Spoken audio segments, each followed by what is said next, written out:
Hello. Welcome to this week's edition of Victory Never Sleeps. First off, thank you guys for everyone who joined us last weekend or last week. Last week we had a epically long show dealing with AFA history. We had a lot of different guests that have been an important part of bringing us this far and who are an important part of moving us forward into the future. And it was a really nice episode. We had a lot of fun doing it. I hope you guys enjoyed it. Everybody who listened and participated, thank you guys so much. It was a fun show, but it was a long one. Did you guys break the record? No. Oh. No, but we were about 7 hours and 20 something minutes, I think. We were 10 or 15 minutes short of it, though. Oh, wow. I didn't ever realize that we've gone 7 hours. I thought we went longer than that. I thought we did an 8 hour, but anyways, we can verify that. Tomorrow morning in the wee hours, I will be flying to Minnesota to go to Freyfaxi at Baldershof. I would love to see each and every one of you there. If you can make it, let's see what we can do. If you'd like to meet, if you would like to go there and check it out and be part of it, please reach out to your local folk builder. We can make that happen. I would love to meet you there. It's going to be going on this weekend in Murdoch, Minnesota. So looking forward to that. It snuck up on me quick this year, so I'm excited about that. Other news, while I have you, we continue to make awesome progress towards Freyhof. A number of properties have been looked at and examined, and some decisions have been made. We were able to have a very generous member out of the Odenshof district that was willing to lend us a great deal of money, so we're poised well to make a purchase when the time is right.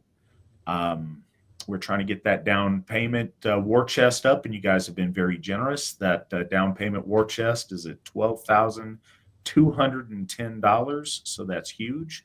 Thank you to everybody who's contributed. If you're interested, Nick just put the link up. It's at runestone.org/donate.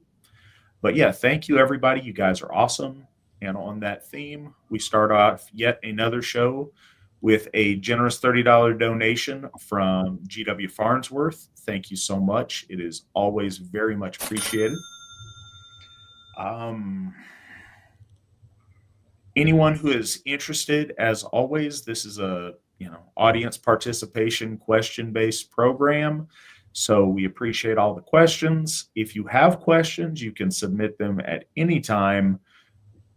Well, first, anybody watching this live, we're trying to monitor that. You can ask them live. But if you run into questions throughout the week that you'd like us to answer, vns@runestone.org, and we would love to answer those at the next available opportunity.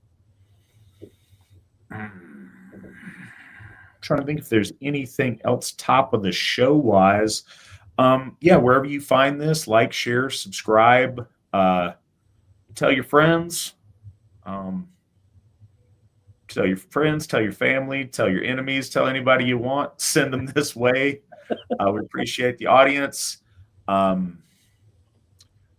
There's a lot of people that may listen to this for a variety of reasons. Certainly it's intended for Asatru and prospective Asatru, but also, we're happy to anybody who just finds it interesting or entertaining that'd like to, listen in. We welcome you guys. If any of you know people that would enjoy the program, suggest it to them. Also, if you are a heterosexual white person and you would like to worship the gods of your ancestors, join the Asatru Folk Assembly. We would love to have you. There's a lot of people that, think they would like to and are going to one of these days. How about let's make that day today? It's just worth saying, anybody sitting on the fence, now is the time to get off the fence, get on the team, and come home, because we're doing some really, really good things. We would love to do them with you.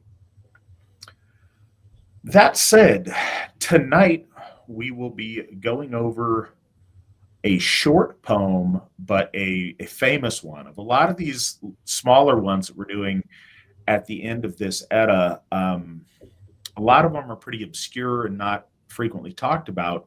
This one is different. The Sigrdrífumál is a celebrated piece of our lore that I think many of our audience will have, may not know where some of the things came from, but when you encounter them, they will seem familiar to you and be things that you've heard or encountered in some way before. So I'm looking forward to going over this with you tonight. Like I said, it's not huge, but be forewarned, Svan and I are want to take rabbit trails off wherever they lead, and we're always happy to answer any questions that might come up. So thank you guys for joining us. If you are interested, Voluspow.org is where we do our readings from. You're welcome to access this wherever you have it, wherever you find it, in whatever translation you've got. There might be little interesting differences, but we will be reading directly off of that website that Nick has linked up. But yeah, Voluspow.org. And yeah, this continues in the Volsunga cycle of poetry. So there's that. Svan, is there anything folks need to know before we dive in this evening? Yeah, this you had mentioned it. This is something that most people will probably be familiar with without realizing the piece. And there's a reason for that. Bear in mind, the titles of these poems are post-recorded. So the entirety of the poems that we've been going over are actually unbroken in the Codex Regius. It's Regius. It's one poem after another with absolutely no break, with no title, nothing. So it was split up because of the vast difference between the poems, because ultimately, and anybody who hasn't seen the VNS of our explaining how the sagas with Sæmundur starting the school in Iceland that would ultimately bring about encapsulating the stories. But it's really worth remembering that the act of them being encapsulated, that is divine. That our gods specifically made sure that despite all of the usury, all of the backstabbing and the kinslaying that came with the establishment of Christianity, that our gods would return and be able to we would be able to come back to them, and come back into our hearts. But the poem and the structures itself were more about these students attempting to place everything they could get their hands on, or in truth, what Sæmundur got his hands on. I was looking into that a little bit, and I can't say for sure whether or not there was more after, but I do know that Sæmundur did the large bulk of gathering it and placing it into Latin from the oral traditions. But they were trying to place all of these down together. That's why you might see in some cases where the Hávamál, in the Hávamál, there's the Runatal.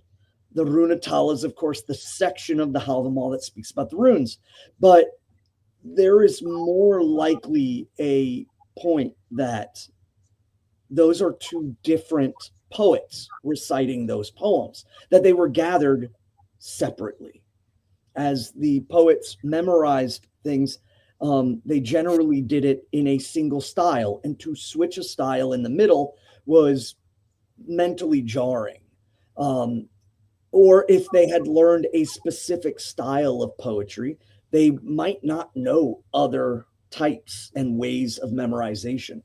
So by the time it was written down, though, it's compiled all together. And there is still an effort to make sense of it all. It wasn't just a big collage or mishmash. But as time goes on after, people are looking at the poems, scholars are looking at the poems and going, oh, well, this is clearly written in a different style or has a different purpose. Or in these cases, we have Sigurd talking to Fafnir and slaying Regan, and then we now have the shift of Sigurd speaking to Brunhild.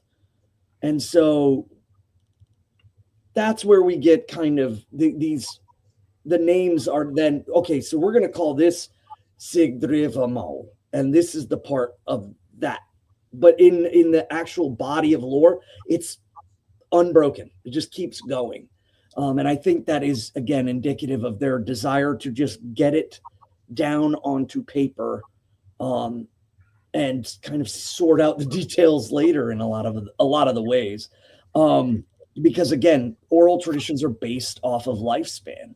They're uniquely connected to our people. But I think that's another reason why it's very important for us to understand the ways of writing things down, but not letting them be taking on some of the negative traits that we can see in other religions about how they're semi-historical treaties of things and clear editings.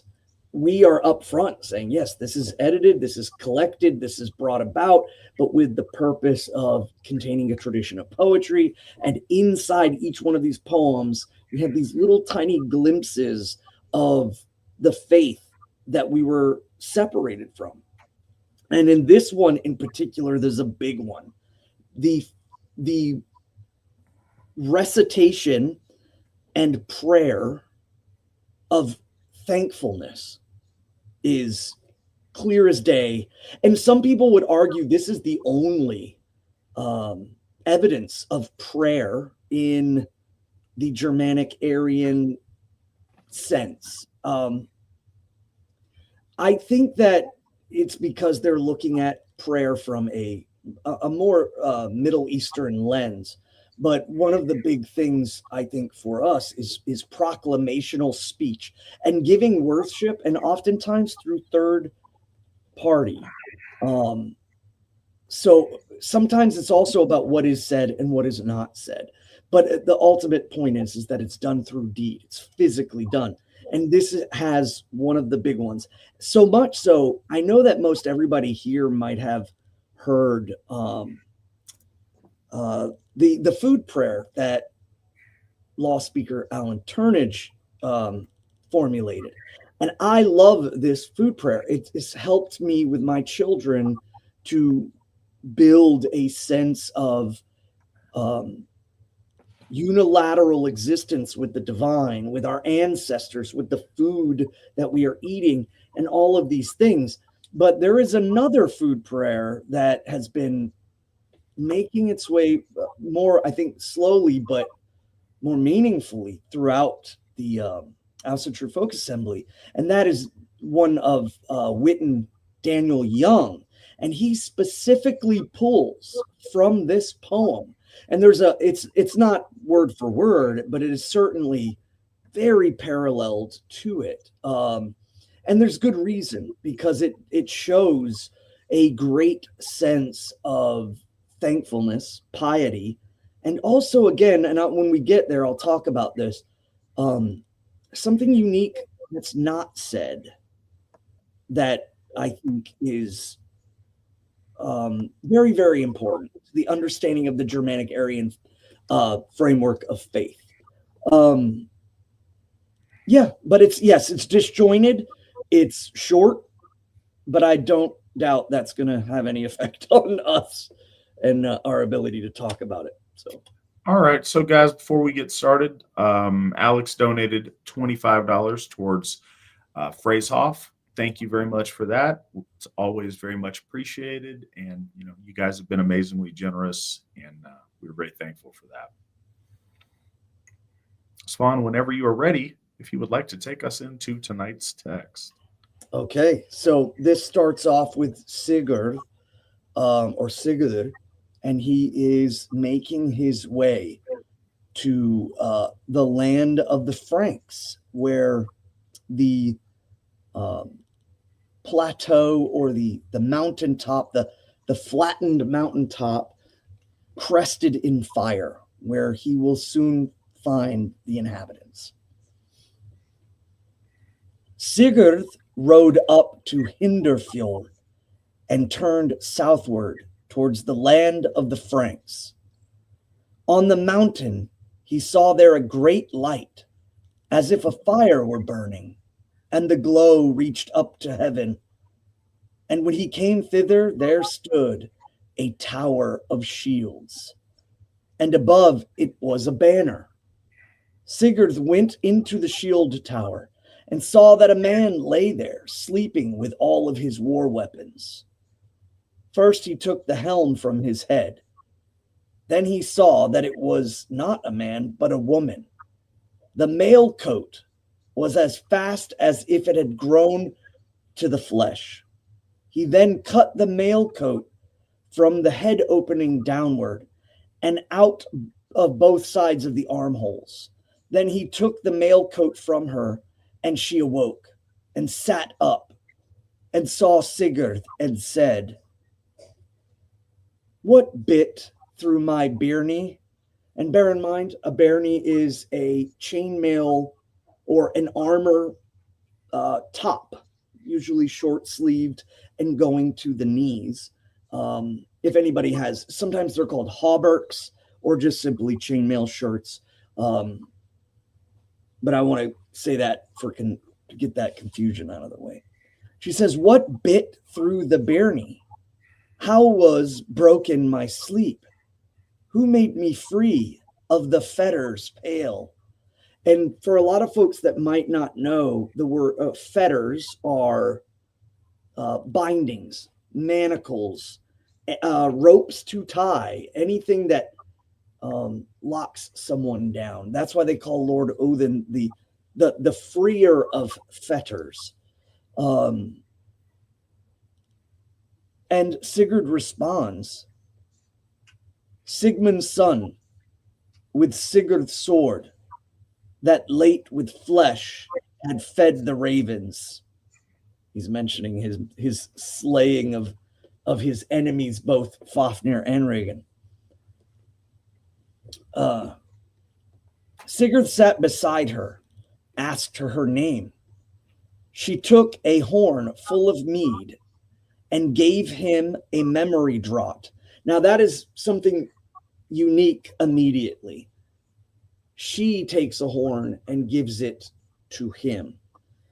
One obviously is that he freed her from her fetters. But there is a unique dichotomy built between the feminine and the masculine that is repeated over and over and over again in Aryan mythos. And it didn't have to be put in there, but it was put in there, obviously, for that reason, because it immediately shifts into the rest of their interaction. And again, also too, worth remembering the memory draught, the laden magic of being able to drink of the mead and recall, to bear forth. It could very well even be Kvasir's blood, the mead of poetry. So it would imply that this area up here in the tower is a living quarters of a place. But I just always thought it was extremely powerful to think of this tower of shields containing a Valkyrie. She gives him the memory draught, and then she says, "Hail day, hail sons of day." and night, and her daughter now, which is the earth, by the way. If anybody out of poetics, not gives birth to Yarth. Look on us here with loving eyes, that waiting we victory win. Hail to the gods, ye goddesses, hail, and all the generous earth. Another reference to the earth again. Give to us wisdom and goodly speech, and healing hands lifelong. Long did I sleep, my slumber was long, and long are the griefs of life. Odin decreed that I could not break the heavy spells of sleep. So the reason why this is, again, most people may have only heard of hail the day, hail the sons of day. But this is, I think, a very powerful point. I don't know, Nick, did you get that food prayer from Witan Young? I was just wondering if you had any ability to put it up there, just so that people can see. There. Oh, it is? Okay, sorry, I'm on a different screen.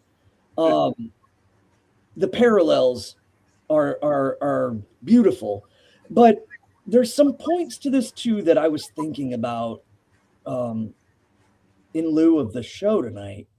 Kind of just simply because I'm familiar with it. The actual verses. One of the things that I truly noticed was the difference between there's not a sense of prostration, that there's not a sense between the believer, the pious, the one that has been punished by the divine. There's not a sense of malice or a return. It was a failing up. She understood it was a failing upon her. She understood that she was now in the processes of Lord Odin's machinations beyond even her own comprehension. It wasn't necessarily, trust in the plan, but no, the fact that she was awoken immediately made her understand that Lord Odin was doing something, because even he would know that one day that she would be awoken by someone. And so she doesn't hold this ounce of vengeance or anger towards Lord Odin, but instead gives thanks to be once again a part of weird, because to be held stagnant, to be placed in torpor, to have a miasma of inactivity is worse than damnation. This is worse than death. To be obliterated from the movement of the world. And so as soon as she sees the daylight, as soon as she stands up, she gives thanks. And then she suddenly realizes why Lord Odin put her to sleep. And she states what happens. He puts her to sleep in heavy spell, but she doesn't scream out in anger or vengeance, which you find a lot today in modern media and in modern storytelling, where there is this kind of a sense of I'm just as important when all divine is dead in our modern day. That makes everyone as important and as everyone else. And so there's this sense that being wronged without the realization that there is like an ecosystem of all things going on. And I think it's just maybe I'm reading a little bit too deep into this, but that's kind of what I do. Or, that's kind of what I want other people to see. And I want to encourage people to do, because there are things that are being said even in that which is silent. And so she now knows she is back in the web. She is back into the water of weird. Now, of course, we know the story because we covered it, and I know everybody's watched that episode. You better no. That the tumultuous relationship between her and Sigurd and Sigurd's wife. So she is not brought forth out of her slumber into a world where everything is good and the redemption is possible. No, she is an instrument in a conflict. And then she embraces that conflict towards the end and becomes absolutely a part of the fury, the waging of war, the violence of it. And So I'd like to, before we venture too far, I'd like to, I don't know, say a couple of things, a little bit more about the prayer. This is, I don't know, in an earlier stage of modern Asatru, when there was a lot of like shoulder pelts and chest thumping, there was some kind of idea that there wasn't prayer or something. And this was like the example of prayer for our ancestors. Well, it's common sense that any pious people pray. Anyone who has a sincere faith in deity approaches them in speech.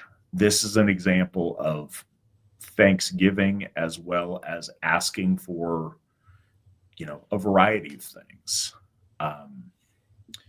But it's also spawned a practice in modern Asatru that a lot of people do, where they greet the day. This is a lot of times people will recite this prayer when they wake up in the morning. Some folks will, go outside and look towards the sunrise and, hold their arms up in the algies pose and recite this. Our founder and his wife do that every morning, and they are of a generation where they are the folks that like to get up at the crack of dawn. So they do that. But it's a small glimpse of overt piety that a lot of our detractors or people who just don't know any better may not realize is there and is a thing that was ever present to our ancestors. One of the things that is, I think, very meaningful about the Volsunga cycle is that it has dignified, noble people. There is plenty of, he is the feeder of ravens, and there's plenty of slaughter and battlefield heroics and glory and slaughter and things that one would expect of this. But there's also a nobility and a dignity, a piety, a politeness that I don't think people might be familiar with or expect is there. And that was always very important to our ancestors. Don't be misled into the idea of, northern barbarism. That's not the case. The nobility and the dignified behavior when dealing with, monarchs, when dealing with ladies, having a politeness and an adherence to protocol and to custom was very important to our ancestors. It's very important to us today. Being dignified and noble is at the very essence of the ideal of our folk. As this epic is very much like that heroic ideal writ large in the form of Sigurd. So keep that in mind. Also, just names matter. Sigrdrífa means the bringer of victory, and that's certainly a fitting name for a Valkyrie. It's also just something to realize because the names matter in these things. I think pertinent is something that you told me a long time ago, that Christianity did not formulate the night of Europe. It was the European that gave Christianity the night. And that's because those values existed before. And ever since you told me that haunted me in a poetic way, because looking now at pre-Christian groups, the Jan Vikinger, the Varangians, or what have you, many different types of honor-bound and codes. But yeah, they were not present when it was the Judahites in the Middle East. They were not present even when the Judahites came to Greece and converted the Grecos and eventually the Romans. It wasn't until the Germanics that Christianity received the night. And I think a lot of people somehow lose head of that. And the other thing I wanted to say was in the comments I saw, and I just want to speak to Witchmaster, and this is not particularly an attack, but don't be so bold to say that Lord Odin is in some slumber and cannot materialize in the middle world. I would not be so swift to claim to know the extent of the powers of the gods in that way.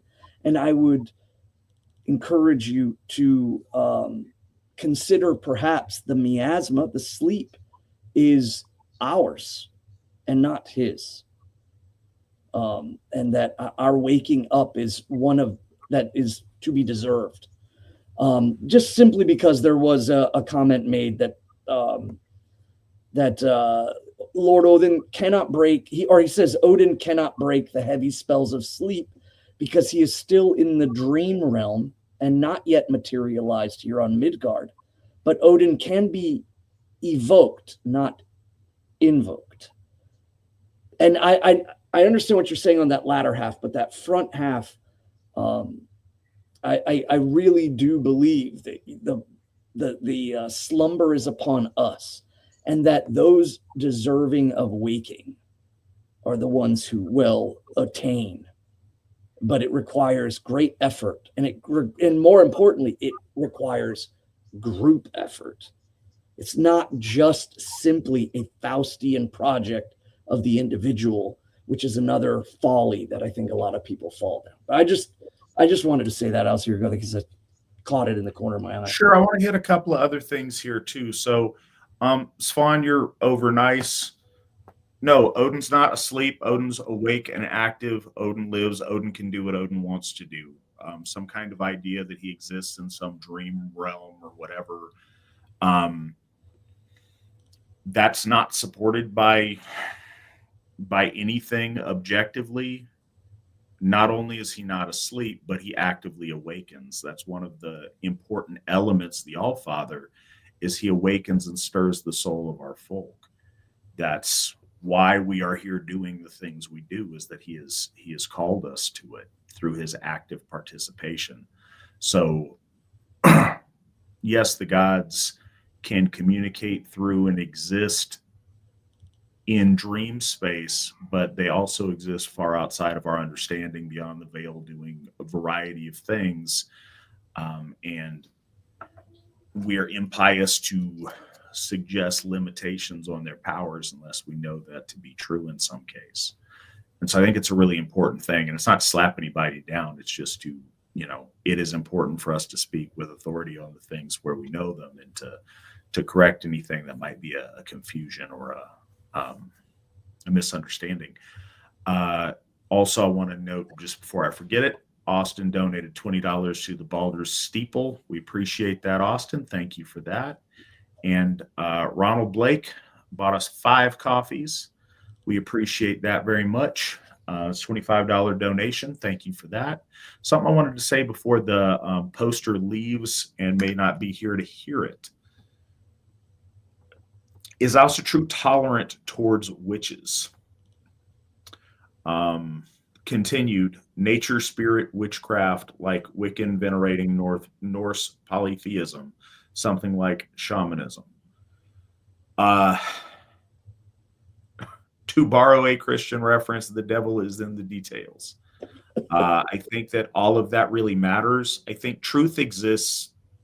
Truth exists. Some things are.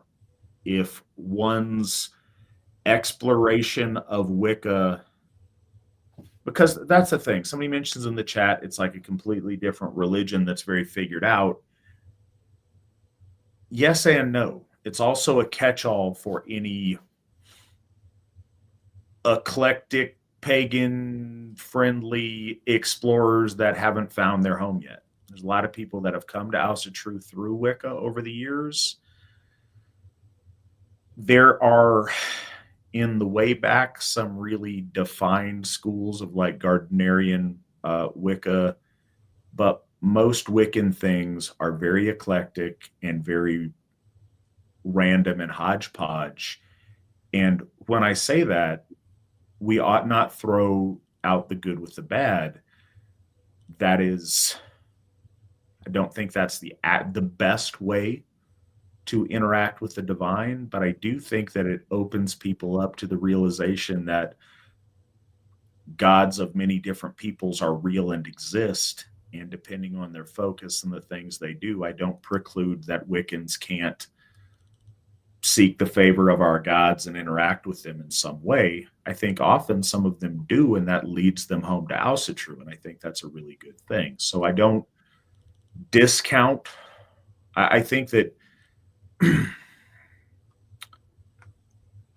do I want to put this? Because you asked if it's tolerant towards Wicca. I would say that the average Asatruar is not, because Wicca seems to be so very permissive and eclectic and insultingly casual in its approach to divinity. But that is a huge overstatement, and I'm sure there are plenty of Wiccans out there that are very pious, that are very respectful, and that might be very similar in worldview. There's probably a lot of quote unquote Norse Wiccans out there that don't understand that Asatru exists or is an option for them. So I wouldn't shut somebody out just because that's where they come from or that's how they first, discovered the reality of the Aesir. I think that is a place to start. I don't think toleration is the right word, but no, in our opinion, that is not, I say in our opinion, no, that's not where you should end up. If that's where you start, cool. And there is a path for a lot of esoteric development that might be appealing to Wiccans within an Asatru context. But I think that Wiccans that are awakened to the reality of our gods ought to come home to Asatru and seek the furtherance of that within our framework, within our folk, within the Asatru Folk Assembly. Svan, do you have any additional thoughts on that? Well, one I wanted to get just before they maybe run off, but and other things for people in the audience. Witchmaster, you asked a great question, but we'll probably not get to it till later because we're going to definitely get back to the lore here in a moment. But definitely stick around or catch up on that that question about the evolution. I have a big point on that one I want to make. But as far as Wicca, I think you said everything that needed to be said about the Wiccan side of it. I think that from the witch side, looking at the lore and looking at the word witch and looking at the word or Nornir, it is about the intentions, the details.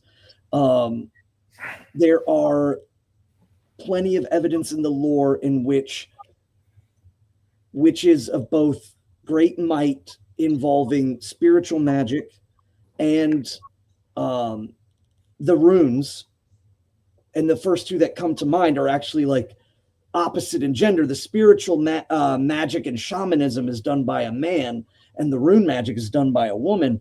But in those two cases, one is the soul goes to look for the best place to invade in Iceland, and then the other one is a rune vitki, a woman, a rune kona, and she carves runes on driftwood that ultimately leads to the enemy of another man being taken out so that he could be usurped. And it is about the intention. It is about the drive and the motivation of the individual. When we're talking about, say, magic, evil magic, a lot of people nowadays in Asatru try to say, oh, Heimdall, runes, gods, good. Golve, Seether, woman, bad. And they try to brushstroke these. And what they're attempting to do is attract monotheists who are still working in very simple frameworks. And but the lore is completely different than that. There are cases in which the benefit is good, and other times where the benefit is clearly bad and is condemned or hated, and especially as a story element by the late Nordic period, especially with the attachment of the Finns were seen as shamanic practitioners, and it was spooky. It was exotic. It was scary that, Eric the Blood Axe's wife trained with the Finns. That was to ramp up that intention, that tension. So when we talk about magic and its uses, I think overall there is Asatruer who are interested in that and perhaps have more claim than some, but again, that's very scant. And then others you don't have to be into that to be Asatru. One of the things that I'd like to put out there is Wicca as a catch-all isn't a religion. It's a grouping of pagan spiritualities. Some is just silly, hokey, hot topic stuff, and some are people that are sincerely devoted in their practice. But again, like I said, there are covens that have a religious structure. There are Gardnerian tradition that has a much more structured and formulated practice, but the term Wicca tends to be a very broad catch-all. Witches or people who delve into those kind of magics, there is a context for that within our lore. That's why we want to bring all of our people home to Asatru, aligning things and bringing them under the practice of our faith. You can be Asatru and also be a witch or a vulva or a Nornir or a Seith Kona or whatever that looks like. There's certainly an avenue for that within our faith. It's not necessarily an active part of it all the time, but it certainly can be. But there's space for that. It's just like Svan said, that it's all about, real things are real. How we utilize them makes the difference between whether they're right, wrong, or otherwise. Violence is awesome if you are defending your folk, if you are heroically facing your enemy. Violence is bad if you're beating your family members. And I say that, and it sounds really stupid to say out loud, but it's exactly the same as some people's take on magic, as if magic itself is bad. No, it can be used for good, beneficial things, or it also can be used for, petty, malicious things that are not justified. So the details really do matter. And the other thing I want to say before we get too far, we will get back to the text. You asked if the same asker asked if the gods, if men can evolve, certainly can the gods evolve as well? Absolutely. Of course they can. I think that that's the point of the story of our cosmos in general is one of the fight to spiral towards ascension as opposed to be spiraling downward towards entropy. So yes, our gods obviously want to evolve. The story of the All-Father is thick with him trying to grow, to learn, to become wise in different things and in different ways. Absolutely, the gods can. But I think we need to be very careful in our projection of how we feel like they need to or are evolving. I think we need to be very grounded in our lore. And I think that through a very careful and cautious way do we learn more, do we learn additional about our gods. It's not that other people can't have insight. Certainly they can. But I think there's a value in that being mediated and discussed amongst elders and amongst Gothar and amongst folks that have a context and a long relationship with the gods. And, you know, you kind of, it is an art more than it's a science, but there's a value in confirmation amongst a number of trusted people who have time-tested wisdom and insight, as opposed to the very ecstatic bursts of inspiration by the individual. And it doesn't take away any of those things, but I think anybody who sincerely practices any of these things in whatever way you want to put them, but any metaphysical explorations, it's very hard to put exactitude to that. And if three of us had the exact same experience, we would process it three very different ways.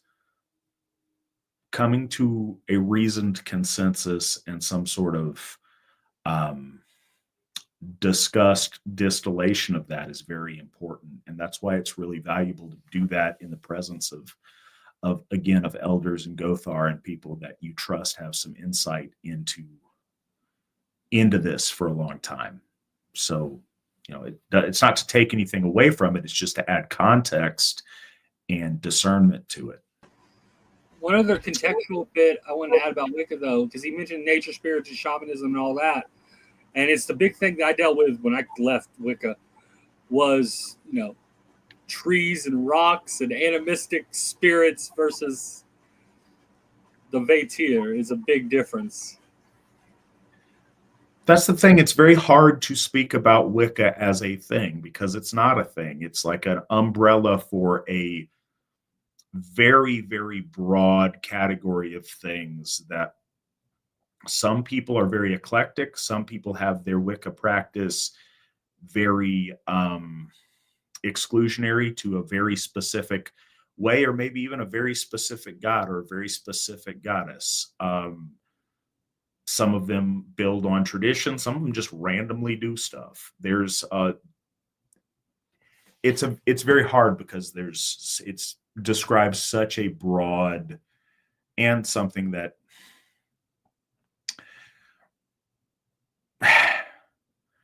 the, you know, angsty young girl, hot topic, daddy issues crowd that watched Charmed or whatever takes in a strange direction. And that's not to disparage everyone, but it is a lot of the popularity. And we see, I don't know, to put some egg on our face, you see that in Iceland with the growth of the Asatru Félaget. The original practitioners were very devout Asatru, but when it got popular, all of a sudden, all kind of randoms come out because, hey, we're doing not Christian pagan stuff. Woo, party.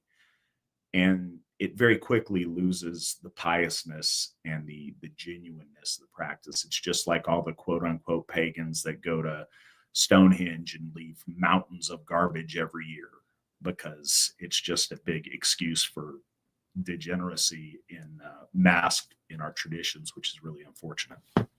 But that's like a half an hour aside from our text. But you were warned and you stuck around, so there you have it. But Svan, if you would take us back into the reading. You are muted. You are still muted. Sorry, I was I was trying to keep the noise down. You succeeded. Yes, overly so. I was gonna say Anthony Spears and Witchmaster and Hamawiz, you guys are dropping some great questions and stuff. And the one about evolution that I was like, oh no, you brought it up because I want to talk about it. But there is something I want to hold on to that, put a pin on that one and come back to it because I do want to express an idea or a thought that I had about the evolution, if you will, that's being discussed. But I mean, I digress. We should maintain to the lore because it is it's short as a piece, and that will give us more time to talk about all of this stuff. So,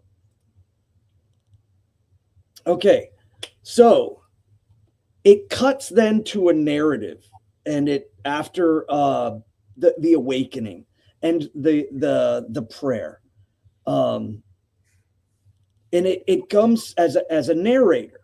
Her name was Sigrdrífa, and she was a Valkyrie. She said that two kings fought in battle. One was Hjálmgunr, an old man, but a mighty warrior. And Odin had promised him the victory. And the other was Agnar, brother of Alda. None he found who fain would shield him. Sigrdrífa slew Hjálmgunr in battle, and Odin pricked her with the sleep thorn in punishment for this, and said that she should never thereafter win victory in battle, but that she would be wedded. And now in quotations it says, and I said to him that I had made a vow in my turn that I would never marry a man who knew the meaning of fear. Sigurd then answered and asked her to teach him wisdom, if she knew of what took place in all the worlds. And this is what Sigrdrífa said. A couple things about this narration section. One, the connection between the Valkyrie being the slayer. Bear this in mind that there are numerous points in which the lore talks about how a warrior should not look up, because if he was to see his Valkyrie, it would mean his end. There is a lot of connection between the Valkyrie being the willful cut of the thread. And in this case, Lord Odin has his manifestations, the beings of his will that supersede even the Nornir, and I mean that with the big N, the capital N. They move in and he cuts their thread as he desires. He has taken mastery over fate itself. And the Valkyrie or the Valkyrie is that. So for her to slay the king is that. But in this instance, she breaks away from the will and does her own. Now, it's kind of described as being kind of more of a mix-up, but in the other, pieces, it was a decision. So she slays the king, in essence, ending his life, ending his thread. And that, in turn, brings her as no longer fit to be a manifestation of his will, to be an extension of his decree. So she is placed somewhere else. And I find that interesting to note. The other is that Sigurd knows that if she is of the other worlds, if she is from beyond the bridge above or beyond the veils below. She will know things. And so, as kind of a test and if it's true, then I gain boon from this. So there is a sense that Sigurd is a mortal man. Sigurd is of the middle world. And in his mind, as soon as she says she is an agent of Lord Odin that went astray from his will and got punished for it, that she will have knowledge outside of simply the realm of men. And that part to me, I think, is the dragon blood. It's the heart.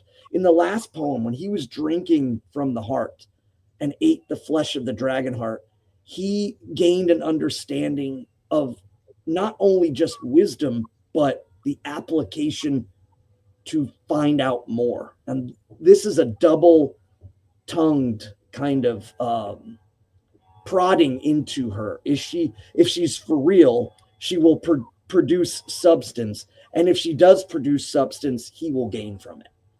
Very, very, very tactical, even though not really kind of hyper focused on in the story. And so she does speak of the knowledge of the runes, the runes, and the way she speaks of them.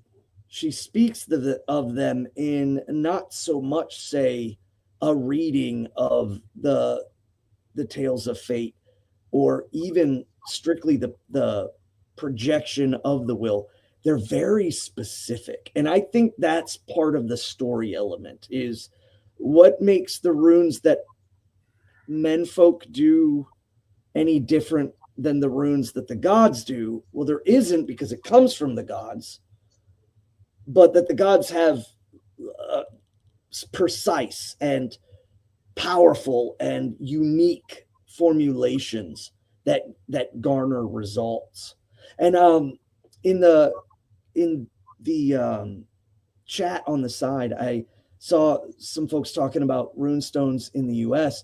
I think it would be, because some of those may be hoaxes or not, and I'm not really going to go down that road, but I would encourage everyone who's interested in the runes to look into the rune stone called Svingerud. It is, a lot of people think that runes, they discredited Germanic runes and said, oh, they probably stole it from the Romans, who got it from the Etruscans, and the Etruscans got it from the Phoenicians. And ultimately it links back to the Phoenicians, who are the Canaanites. And I never believed that they kind of did this processes where the Germanics stole it. Well, this stone that was recently found predates Etruscan writing infused in Europe at all, and it is filled with runic inscriptions. So just wanted to point people in that direction. And I think also too, that's kind of a dichotomy that you and I have, Alcira Gothi. You said I was being far too nice, because I try to lay these breadcrumbs down. And sometimes I think what we need, and what you're doing, is the authority of these, the ideas like, cut the crap, stop trying to be nice, just simply say the truth. Whereas I have a tendency to kind of dance around it in hopes that they will follow the trail. But all right, so Svan, you are. We're going to get back to the text here in a second, I promise. No, because I think it's an important point that I want people to understand. And I think you see two really important things on display here.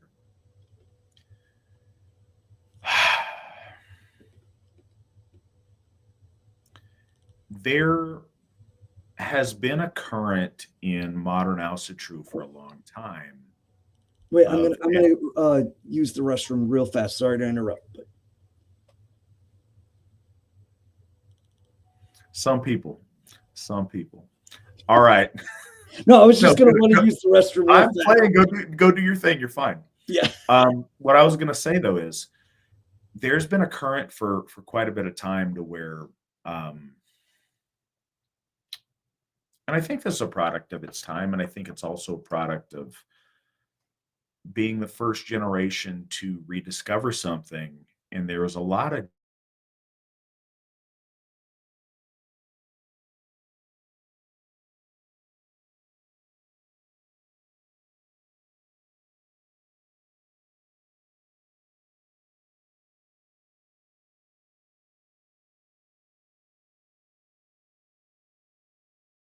I'm back. I'm not sure what the disturbance was there. I hope you guys can all hear me. I was going to say there's been a hesitancy for people to take a strong position and draw lines in the sand and say, this is this and that's that.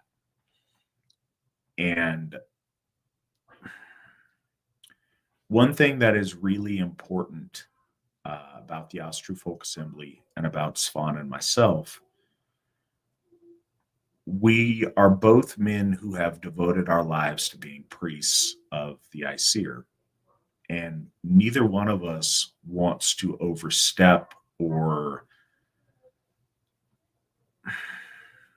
go too far and be impious. The last thing we would ever want to do is misrepresent the gods in any way.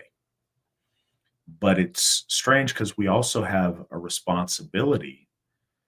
We believe as a fundamental tenet of our faith that the Asatru Folk Assembly is the right way to practice Asatru. We believe that the All-Father inspired our founder and that he set the Asatru Folk Assembly in motion. I also believe with all my heart that the All-Father put his hand upon my shoulder at Ostara 2017, endorsing me in my position. And I believe that. And believe, even as I say that, I'm aware, and I am self-aware that, people don't usually talk like that. And I don't ever want to be flippant or silly about it, but I would be equally impious if I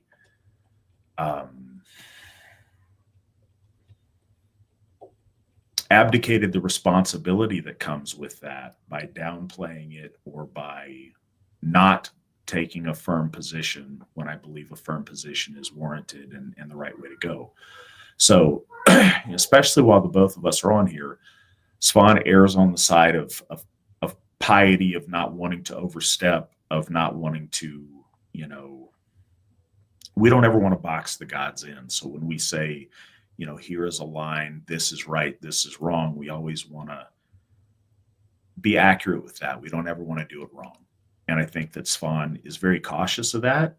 And I think that in my position, I'm also try to be very cautious, but I'm aware of the responsibility that's been entrusted to me as well. And when we're both in the room, it kind of falls on me to make those real strong statements of, this far and no farther, or here's where the lines are.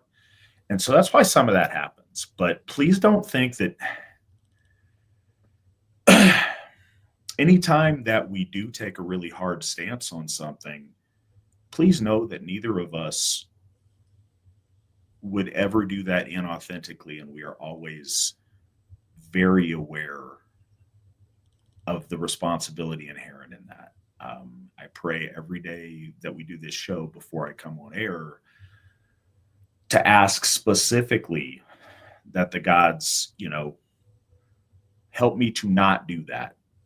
And I ask their blessing in what I'm going to say, and that they give me wit and wisdom, and that I represent them rightly to the folk, and that I'm granted, the things I need to bring our folk home and to represent them properly. So that's not to say that everything we're going to say is always going to be perfect. It's not, but it is always going to be our very best attempt to be as perfect as we can be towards our gods, especially when we are speaking on their behalf in some way. So just know that, and carry on with the text whenever you would like. Okay. Oh, yeah, go ahead. I'm sorry.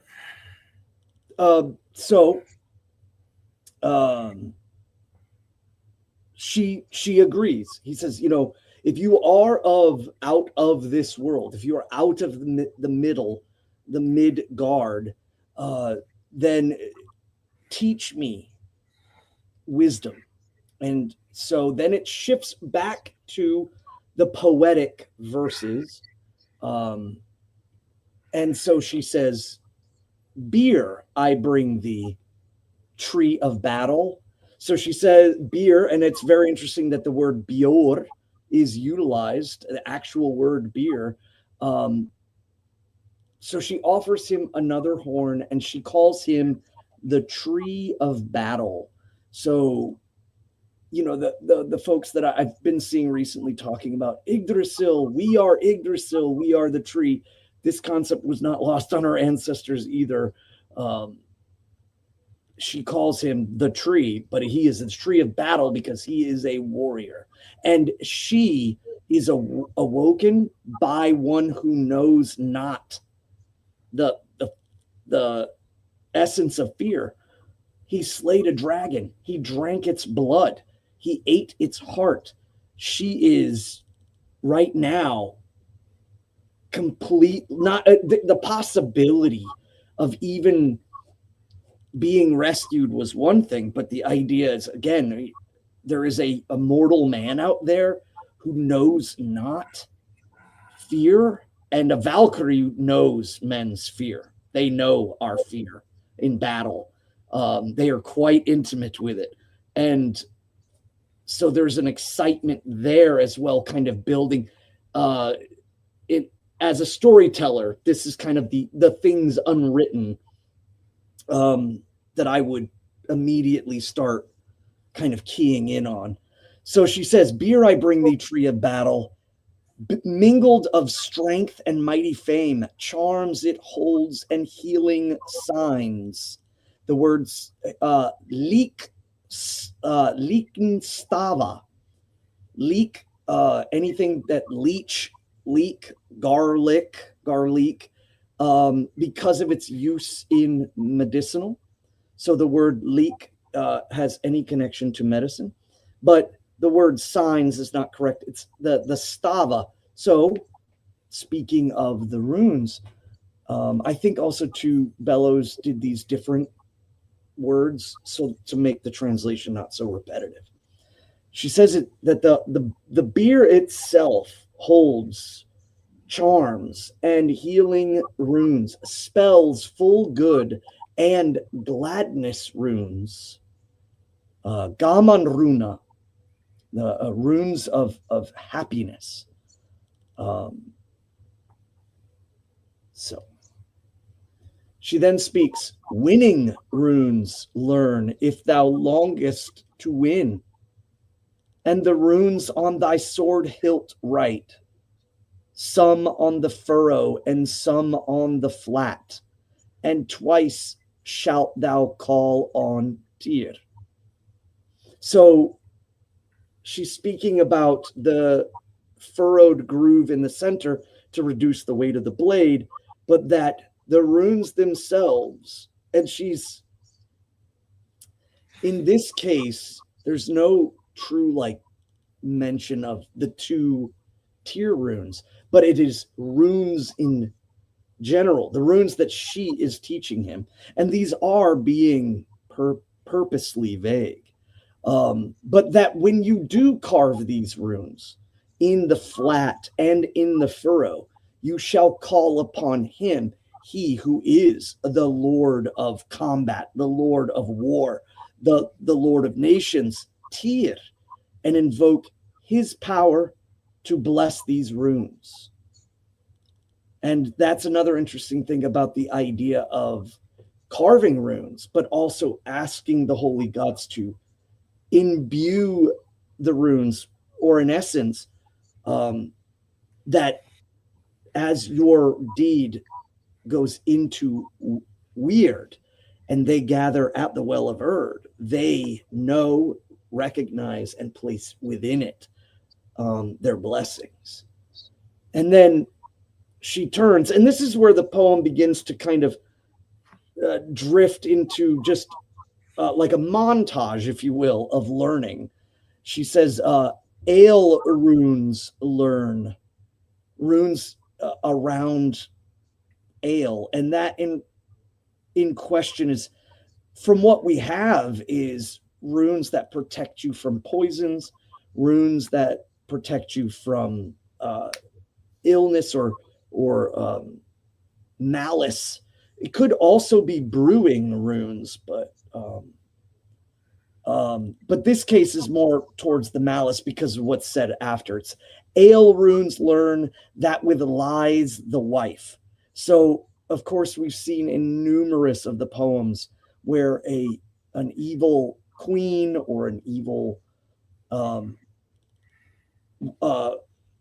jarl's wife poisons or attempts to do something through the horn giving, and we've spoken about that's antithesis to culture at the time, that the woman that brings the horn is such a high valued thing that it, for her to be villainized in the poems is kind of the ultimate sense of the corruption of the house. And it's also, we all know this, it's a thing.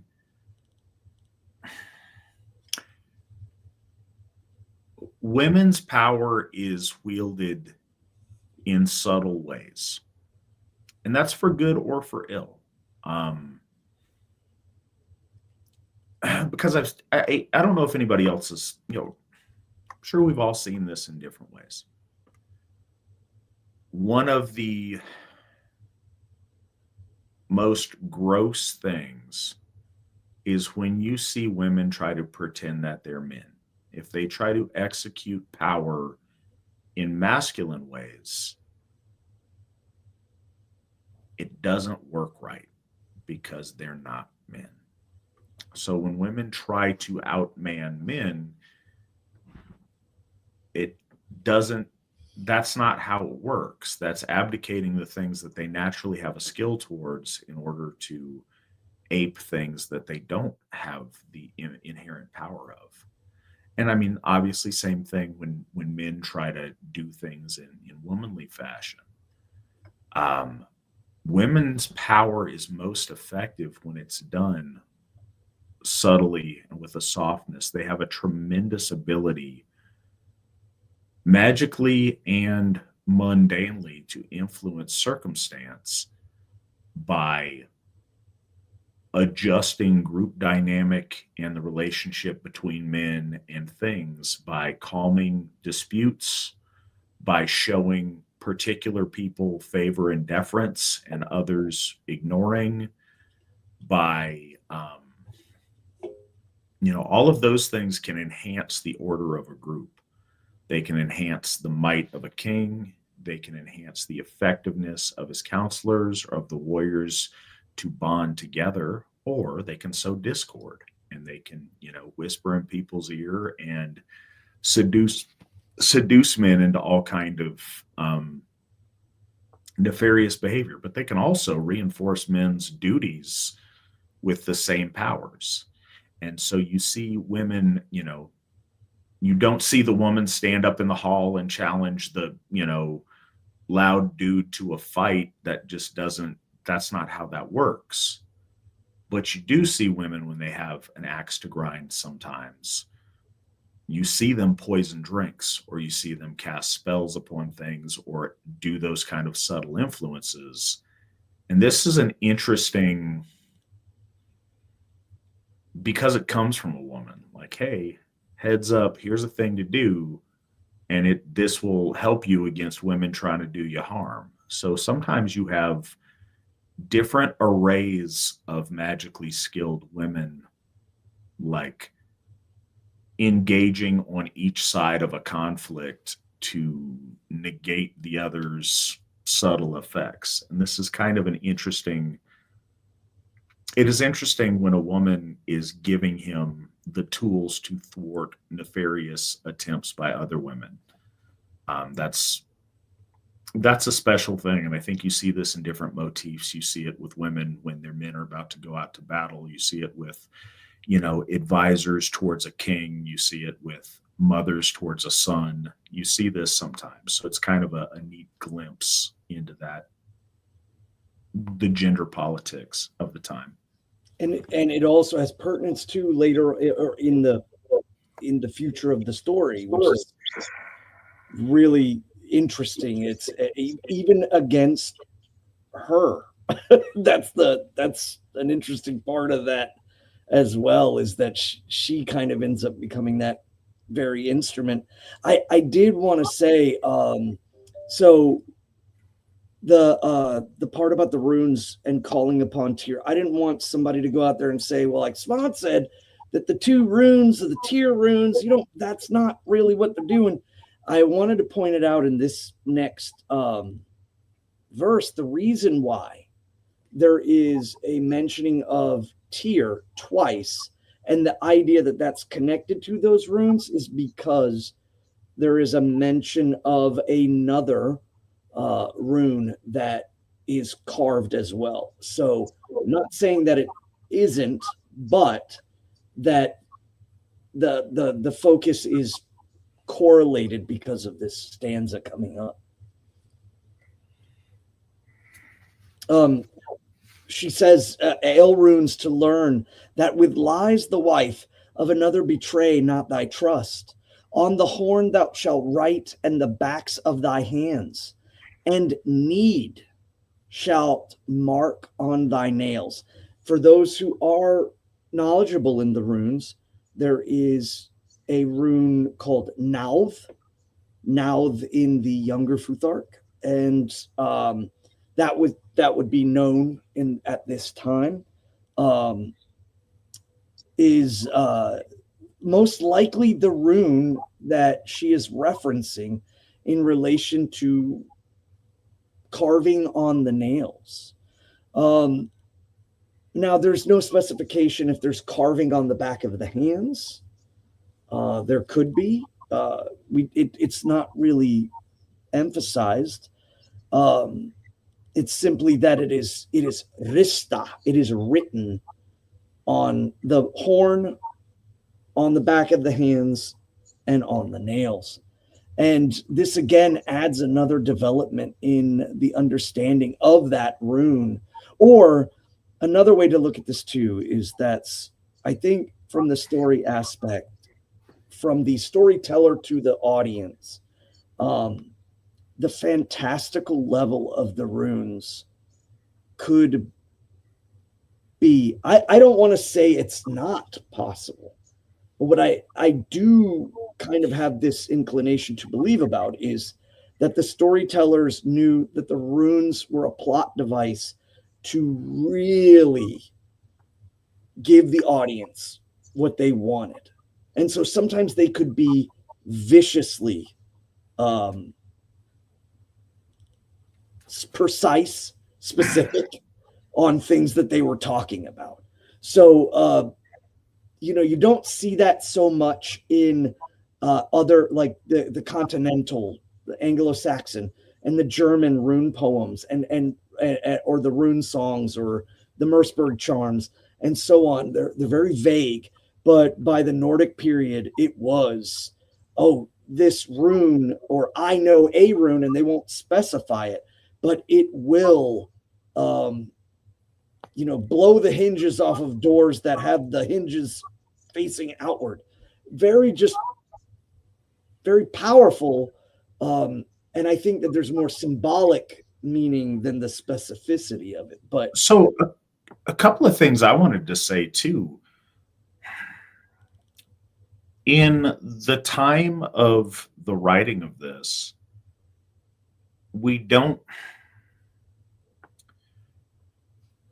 have developed the understanding of the runes in the way we have it in this very well-developed, complete format now, due to our understanding of archaeology and linguistics and all kind of things that our ancestors of this period didn't have access to.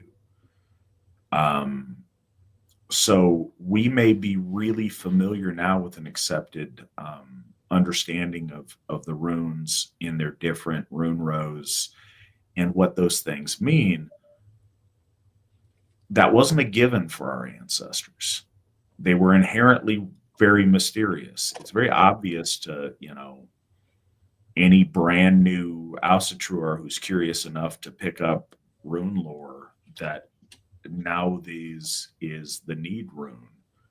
That's not obvious to the people who read this. I think whenever we talk about runes, it's also always worth pointing out that the rune is the mystery that's embodied by the straight line carving. It's not the straight line carving itself. That seems subtle. It seems a distinction without a difference, but it's not. The difference really does matter. It is a meaning that we've ascribed to these different sigils. And also, talking about women's stuff, over just to follow up on what I said a few minutes ago, there was someone in the chat that mentioned that women lose their power when men don't desire them sexually. Like,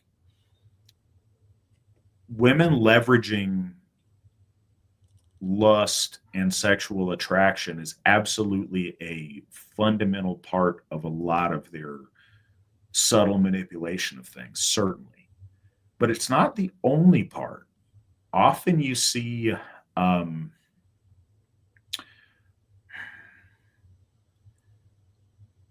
because there's other things.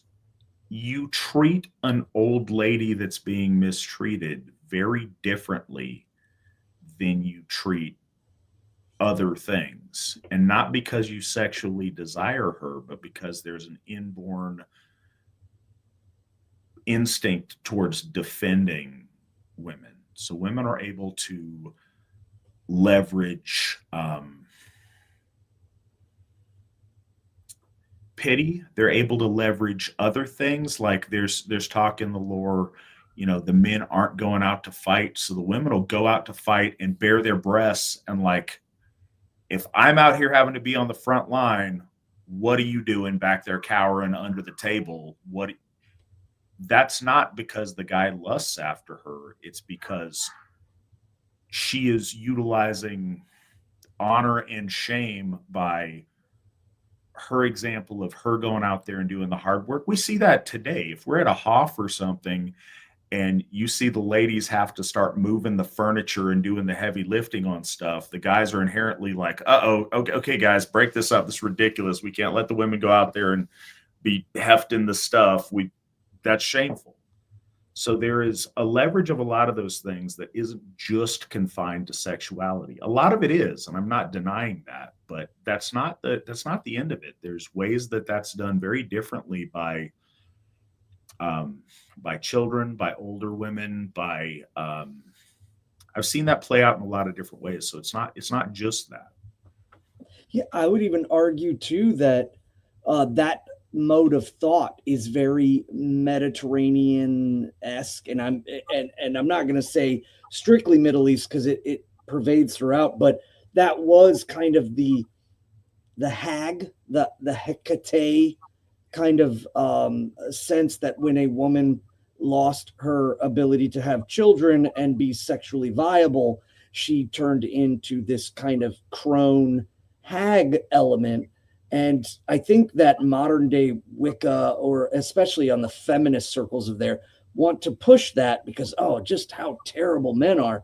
But in reality, in the Germanic mindset, it's seen throughout that the young maiden was lauded for purity, innocence, and a symbol to be protected. A woman, of course, whether sexual or bound by oaths in marriage, had her own power. And then the mother of the folk, after giving children, perhaps her husband has died in battle, but yet still she's able to give auspicious,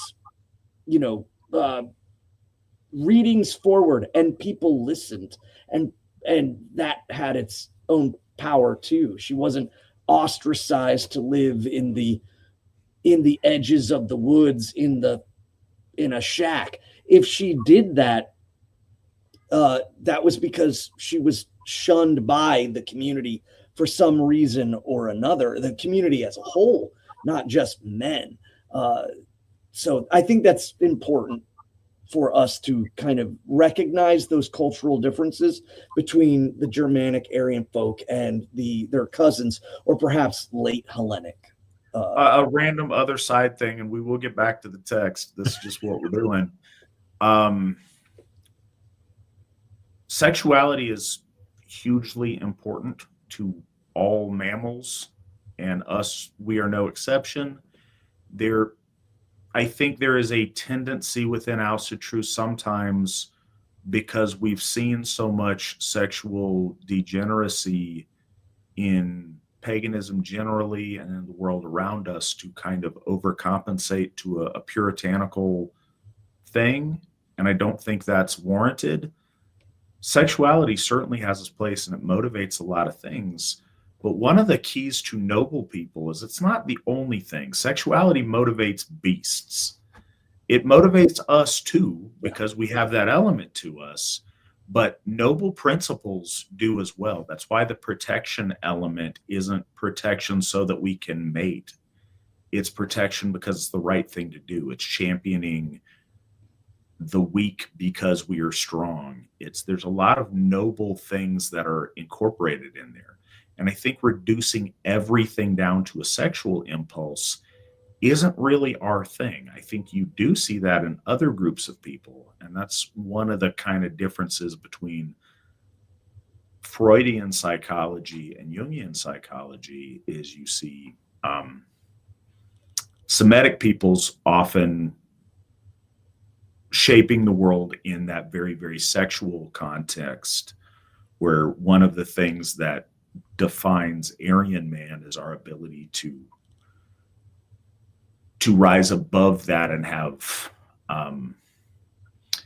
things from, as I guess our founder would probably put it, a higher cauldron or a higher point of consciousness. We certainly still have that element that's primal and that's very sexual to our motivations, but we're not just that. We are so much more than just that. And it's one of the things that makes our people special and so exemplary, is us having the ability to transcend just the base needs. Yeah, I think there was a transvestite that hung a big giant flag in some national park and was ranting about how species this and there's species that do that. And I remember specifically saying, you're thinking this is a biological argument. This is a moral argument. And I've seen animals do all kinds of crazy things in nature. It's to make that equivalency is just wild to me. Like, I don't know where people got it in their heads that was the basis of the argument, was we're humans, we're not animals. Yes, we are, but we have morals versus, oh, that kid's not keeping up with my other child, so I'm going to eat him.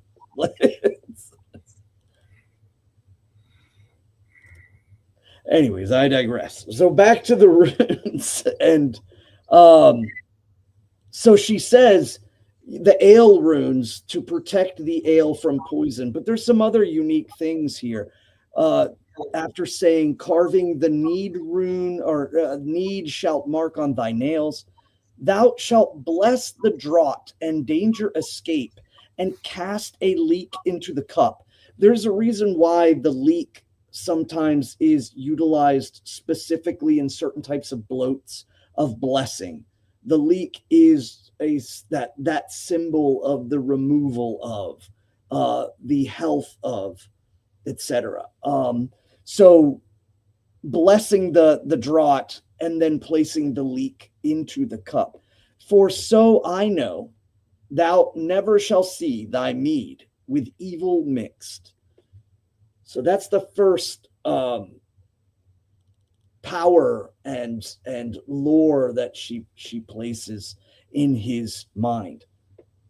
Next, she speaks of birth runes. So she says, again, teaching a warrior this is interesting, but I think also too, it is of value and usage in relation to the audience. Birth runes learn, if help thou wilt lend, the babe from the mother to bring, on thy palms shalt write them, and round thy joints, and ask the fates to aid. And the word fates is interesting. It's not the word nornir or norns. It is the word disir. So on thy palms you shall write them, and around thy joints, and you shall ask the Disir for aid. And note for people, Disir means either exalted Yeah. It either means exalted female ancestor or it means goddess. It's got multiple uses in that sense. Yeah, and I forgot to even bring that up. No, we go over it a lot, but I always know that we get, we always get new viewers. So, well, and she switches then to wave runes, and this would be akin. I think a lot of people kind of laugh or think about like, oh, what's up with the wave runes? But the wave runes are the equivalency of travel runes, which I think people would not think too crazy about, considering how dangerous it is to just drive. But for the late Nordic period, the ocean was the means of travel. And so knowing runes that aid in that, gaining favorable wind, calming the seas, very, very powerful. And he's, as she says, wave runes learn. If well thou wouldst shelter the sail steeds out on the sea. The sail steed, of course, is a boat. On the stem shalt thou write, and the steering blade, the rudder, and burn them into the oars. Though high be the breakers and black the waves, thou shalt safe the harbor seek. Branch runes learn if a healer wouldst be, and cure for wounds wouldst work. On the bark shalt thou write, and on trees that be with bows to the eastward bent. So here we clearly see a connection of direction in relation to branch growth and in specifics towards healing magics. There's the same concept as my rune master taught me was to never let the branch touch the ground. It was always separated by a cloth. So looking at the direction and also making sure that it was never grounded, if you will, was very, very important. These are, I think, little details that a lot of people either don't pick up on or don't consider part of their framework. But it is just interesting, and it's clearly part of the framework at this time. Speech runes. Speech runes learn that none may seek to answer harm with hate. Well, he wins and weaves them all and sets them side by side at the judgment place. When justice there the folk shall fairly win. To know these runes, to speak of these runes, and have them in the ability so that you may pacify the roused heart in tumultuous times, which in this case, the judgment place, the Alþingur, the gathering of the courts, where the law speakers, where the priests would come together and adjudicate problems between, and also when trying to rouse your menfolk to battle or to calm their spirits and dissuade them from being foolish. That's where the speech runes come in. But there, again, it's not mentioned as to where. And I've encountered some folks who have liberty in that, saying perhaps it's the tongue, perhaps it's the throat, or perhaps it's simply the song itself.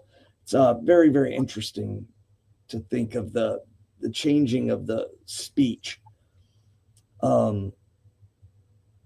Thought runes learn, if all shall think, thou art keenest mind of men.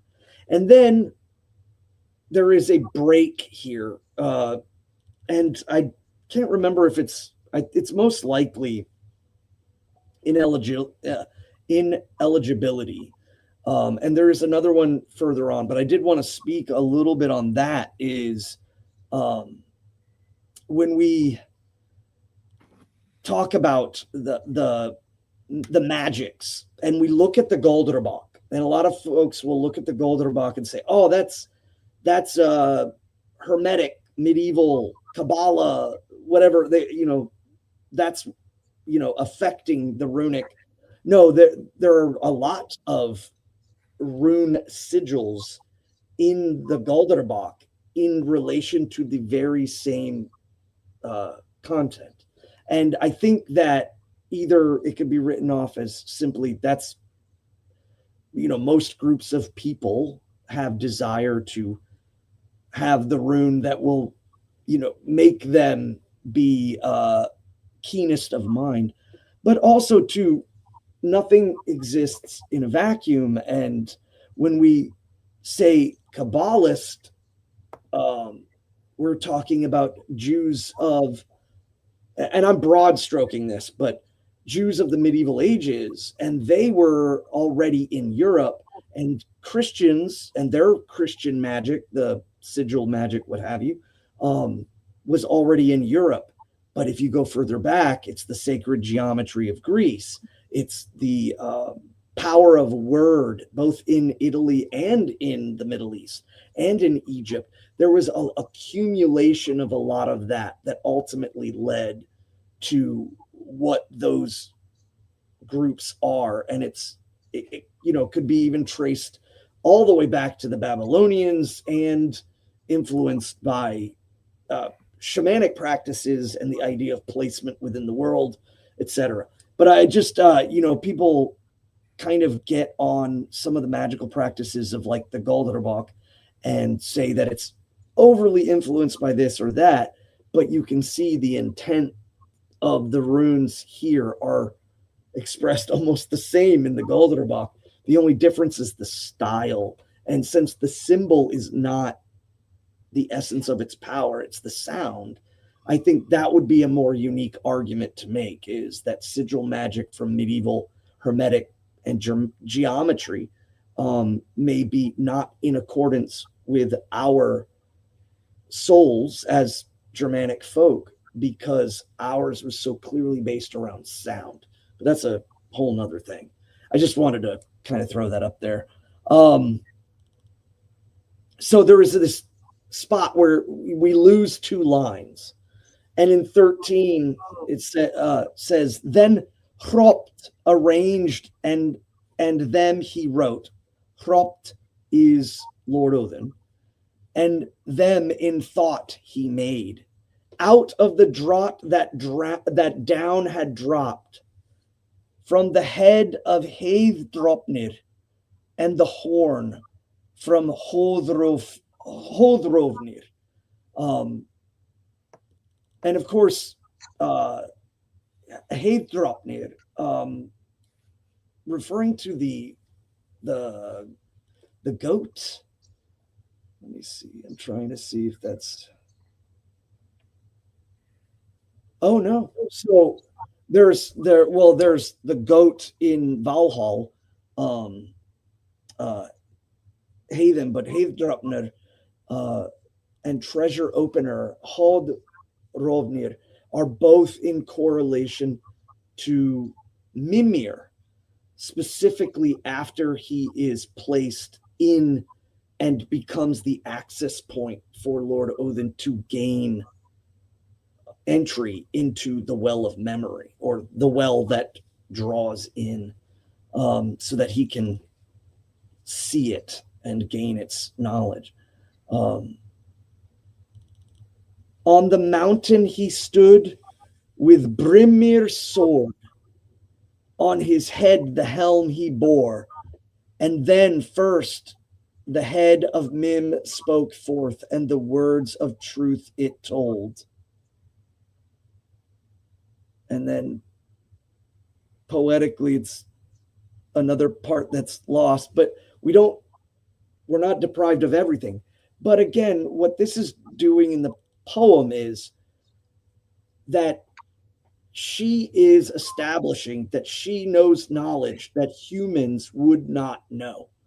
She is saying, the next things that I'm about to teach you, They are from Lord Odin himself, and he gained this when he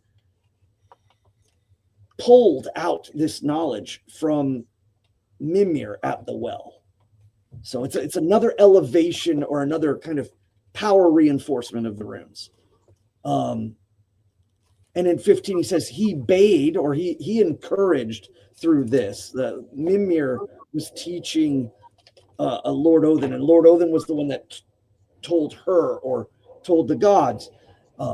He bade right on the shield before the shining goddess, on Aurvark's ear, and on Alsvid's hoof, and on the wheel of the car of Hrungnir's killer, on Sleipnir's teeth, and the straps of the sledge. So Mimir now teaches this sacred power, perhaps because he's now connected to the waters that Lord Odin also reached into. But that Lord Odin then turns and uses these powers and places them in key spots.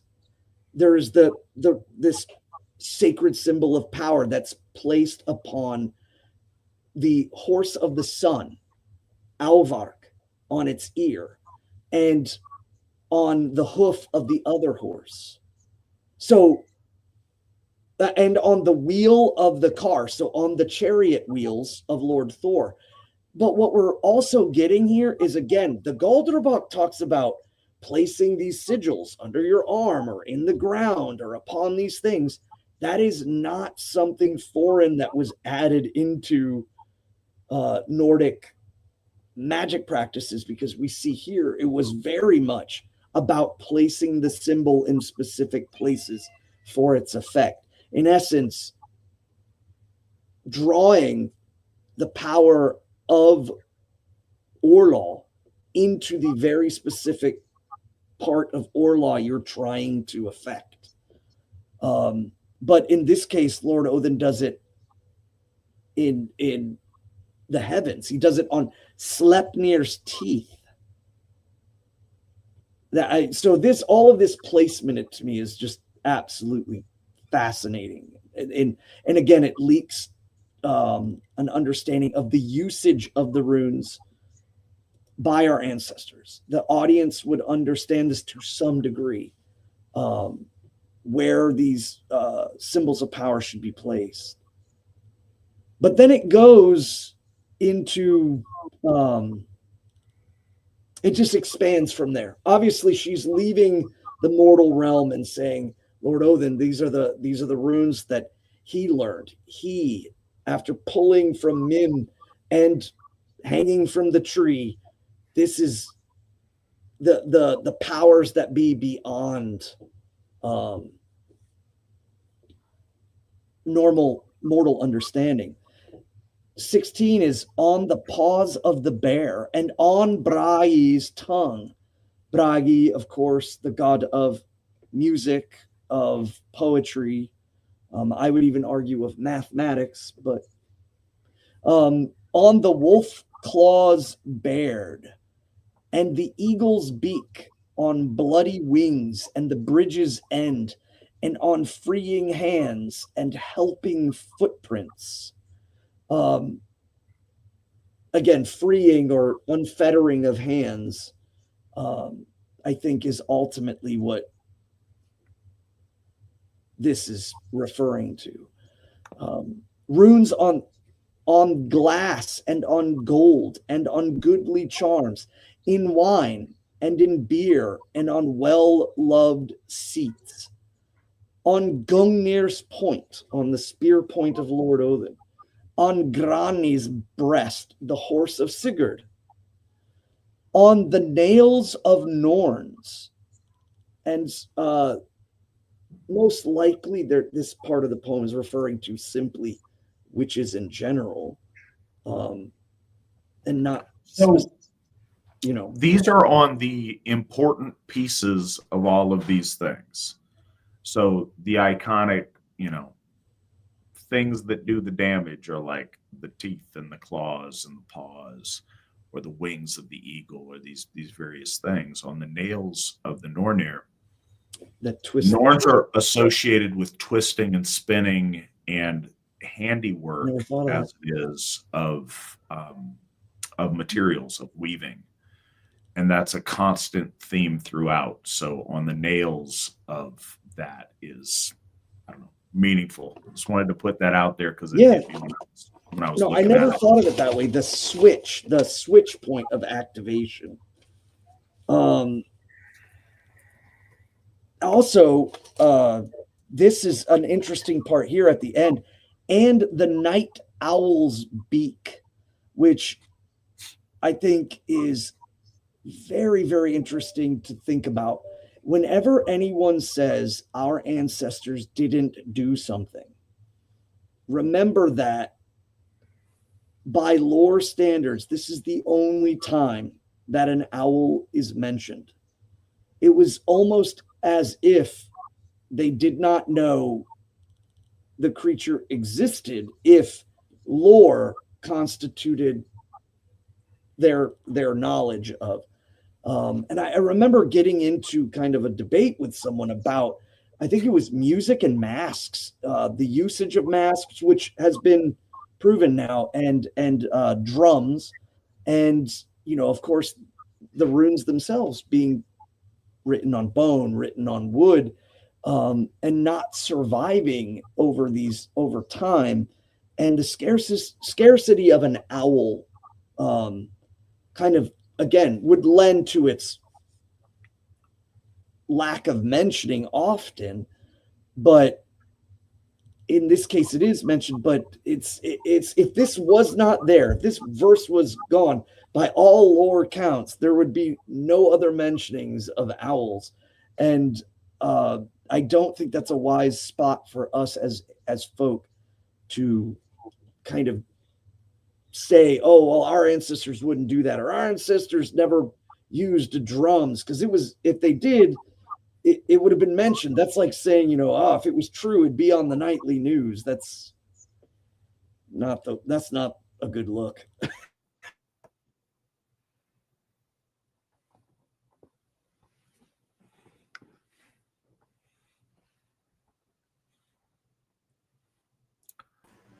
What kind of voodoo Svan, one's Svan? I was going to say, he's either being very still in an awkward pose or he is frozen. Hoodoo voodoo.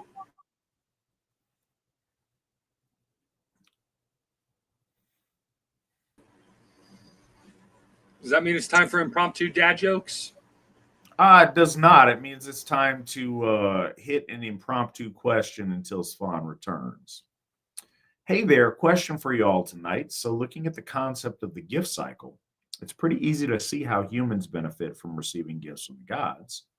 But what do the gods get from it? Is there some tangible way they benefit from offerings and other forms of worship? Or do they just like it? Thanks. That is a really good question, and something I think that's important for us to contemplate is kind of what they get out of it, because largely our giving portion in the gift cycle during ritual is a very symbolic thing.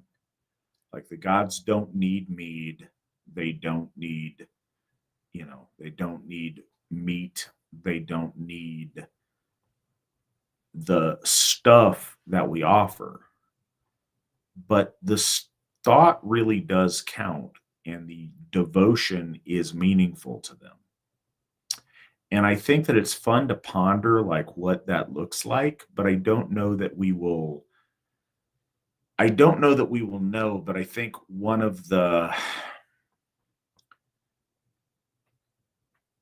a place to start, and I don't pretend this is the end of it, but it is a place to start on it. When you are, and again, I have no idea the age of the person who asked the question, but when a parent exchanges a gift with a child, if you get your kid a really cool toy that they really want, it's very obvious the tangible thing they get from it. one for one, I want the Barbie Corvette. Yay, I got the Barbie Corvette. You have this big, cool Barbie Corvette that you put Barbie in, and that's a very tangible thing to relate to. But what do you get when your kid gives you, some piece of art that's draped in glitter and funny stickers and whatever it is? It is objectively hideous. It's not some valuable art piece, yet parents are moved to tears when their children give them something like that. What do you get from it? Like, if your child puts a bunch of thought, and man, I really think dad likes this thing, so I'll incorporate this thing, and I'll put a bunch of effort because I really love glitter, so I'll put a bunch of glitter on it, and I really love butterflies. I seen dad one time, he eats, whatever, he likes beef jerky, so here's beef jerky on the thing. The thought and the effort that a child puts into a gift they give, the gift sucks, but the thought and the fact that they gave you the gift and spent the time thinking about it and like wanting and being like excited to give it to you has a value, but I don't know how to put that value on a scale or quantify it or make it make sense. And I don't claim that's all of it with the gods. I don't know all of it with the gods, but I think that that is a valuable starting point with the gods. There's nothing that we materially can provide them with, but I think that our devotion and our worship, our love for them, and our loyalty to them has a value, a very real value. But it's not one that's, it's not the Barbie Corvette. It's the gift of love and thought and caring that matters. And I think that it matters more than just oh, that's nice way. I think it's much more profound than that.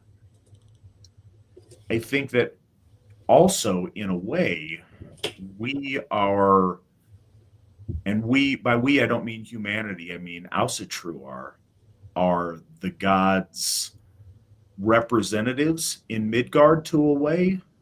We have an ability to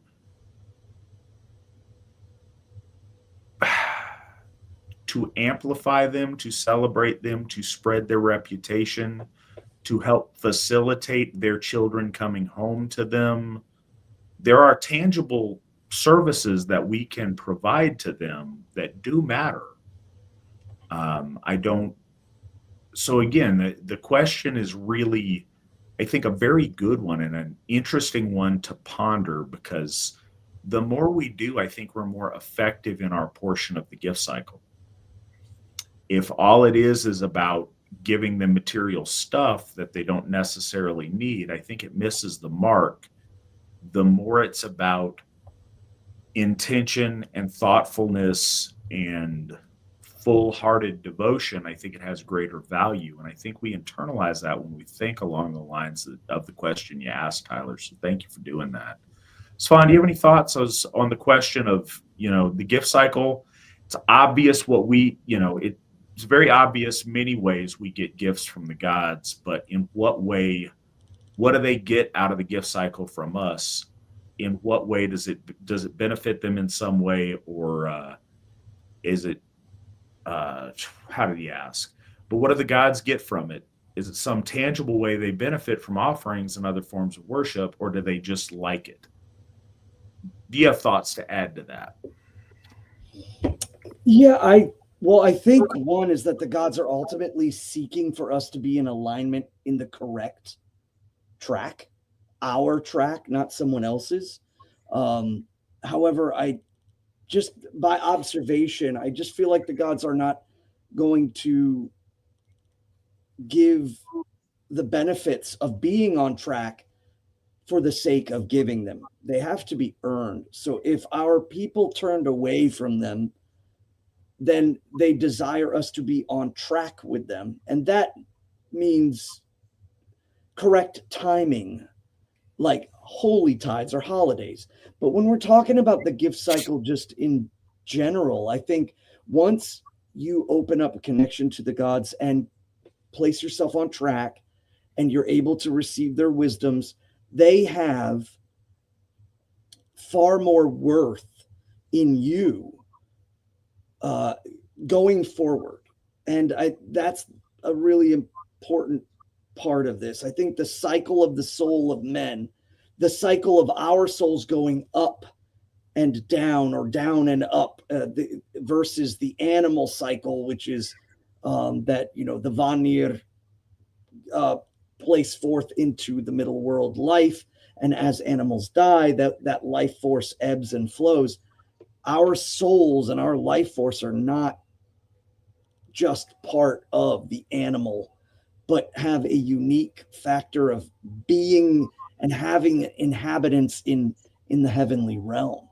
So when that happens, it is about finding and filling heaven with the premier, the exalted, the ones who are personally chosen. All of these things are part of that. And I believe that this is a processes that happens. But it all starts with us getting right. Or, I said it tonight to a member, or a young man who's thinking about joining. I said, everything is downstream of the soul. Everything is downstream of spirit. So it ultimately starts with us physically showing that we are getting ourselves right. We're unifying, holding tradition, working together, practicing. And then once we open ourselves up to that, that is when the gods are able to collectively, we are unified. We are in synchronicity together at that point. I'm not saying that the gods can't do anything. I just think, or can't do anything unless you do this specific thing. No, in reality, what I'm saying is that the synchronicity of two cogs that are spinning out of time will create nothing. And the one cog that is a god will break the cog of man that is off time. So you have to be on time. You have to be lined up with them. And then you're able to receive the motion and the power that they give in their spinning, if that makes any sense. All right, Svan, let's get back to where you cut off before you left us. Sorry about that. That's there is a storm rolling through this area, and there was a couple of outages the other day with tree lines going down and such. So just trying to. Svan's the internet service provider leaves something to be desired. I'll just put that out there. Well, yeah, and it's also partially my curse, I think. At the time, the clocks, it's all. But it happened a couple days ago as well, and my wife was telling me that it's on the onset of this storm coming up the East Coast. So I don't know. Not making excuses. Caught me off guard completely. So she speaks about removing the runes. Shaved off were the runes that of old were written and mixed with the holy mead and sent on ways so wide. So the gods had them, so the elves got them, and some for the wanes so wise. The wanes, of course, being the Vanir, the waning gods, the gods of the inescapable natural law, life, procreation, death. They were gods of the wagon. Yeah, the wane. The turning of the wheel. But that association of the wagon and specifically the wheels rotation is always correlated to with the waning of the moon, the waxing of the moon, the waning of life. It's the place in which these great powers in the middle, and that's kind of what I was going to go on with the evolution of the gods question. Is that funny? As far as the like scraping thing, I've wondered about that a little bit. And one of the things that I ran into, and sometimes I get these old man things like, in a recent book that's 15 years old now, I was reading something in Alu by Edred Thorson a little bit about, it's got more of an operative thing to it about like how to practically utilize runes. And one of the things he talks about, though, as far as with food and with drink, is like carving runes into cheese and then scraping it off into, whatever you're cooking or whatever you're doing. And I'm trying to think of practical ways to what this might entail, this idea of carved runes being scraped into something. Especially when we talk about dissolvable, like liquids they can dissolve in. And I remember that portion being kind of a standout to me of ways to utilize runes in this kind of a context.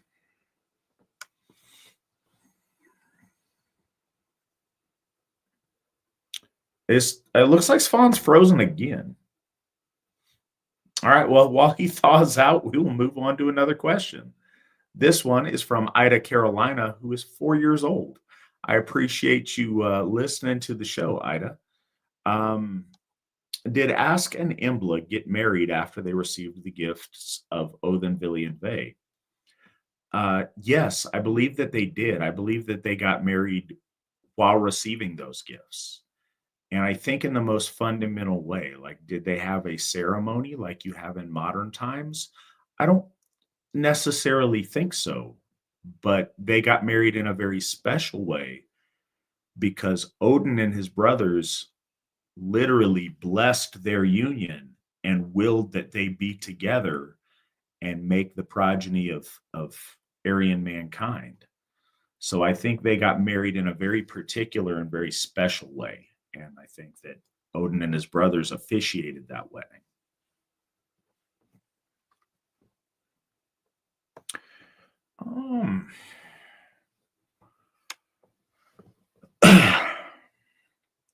So, again, as we wait for Svan to return to us, we have a question from Trent. Als Hergothi and Witan Svan, can you speak on the importance of the AFA, being the best way to practice Asatru? Yes. So I mentioned a little bit about this earlier, but I'll continue on with it.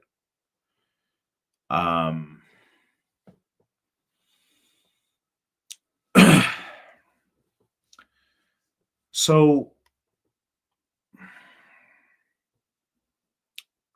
our gods are gods of order. And I think that's meaningful. There were a variety of different seeds to modern Asatru that took root in different parts of the world at different times. And over time, there was kind of a period of testing where we're seeing which of those would flourish or have longevity or play out. And I think there was a number of good options at different times that, for whatever reason, didn't work out or didn't maintain their integrity in the worship of the gods. But the AFA did and has. I believe with all my heart that the AFA has been blessed by the Aesir with continued success, with growth, with longevity, and with many, many blessings for us individually, and certainly for us as a church and as a whole. It is essential to our faith that we move forward, that we build, and that we progress into the future. And the AFA has been the vehicle to move Asatru forward.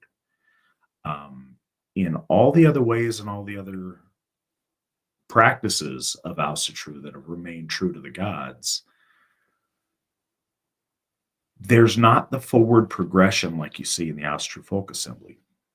You see an endless cycle of new, everybody wants to start their own group for a variety of reasons. Either they genuinely believe they can do it better, or they want to be the king of their own small kingdoms.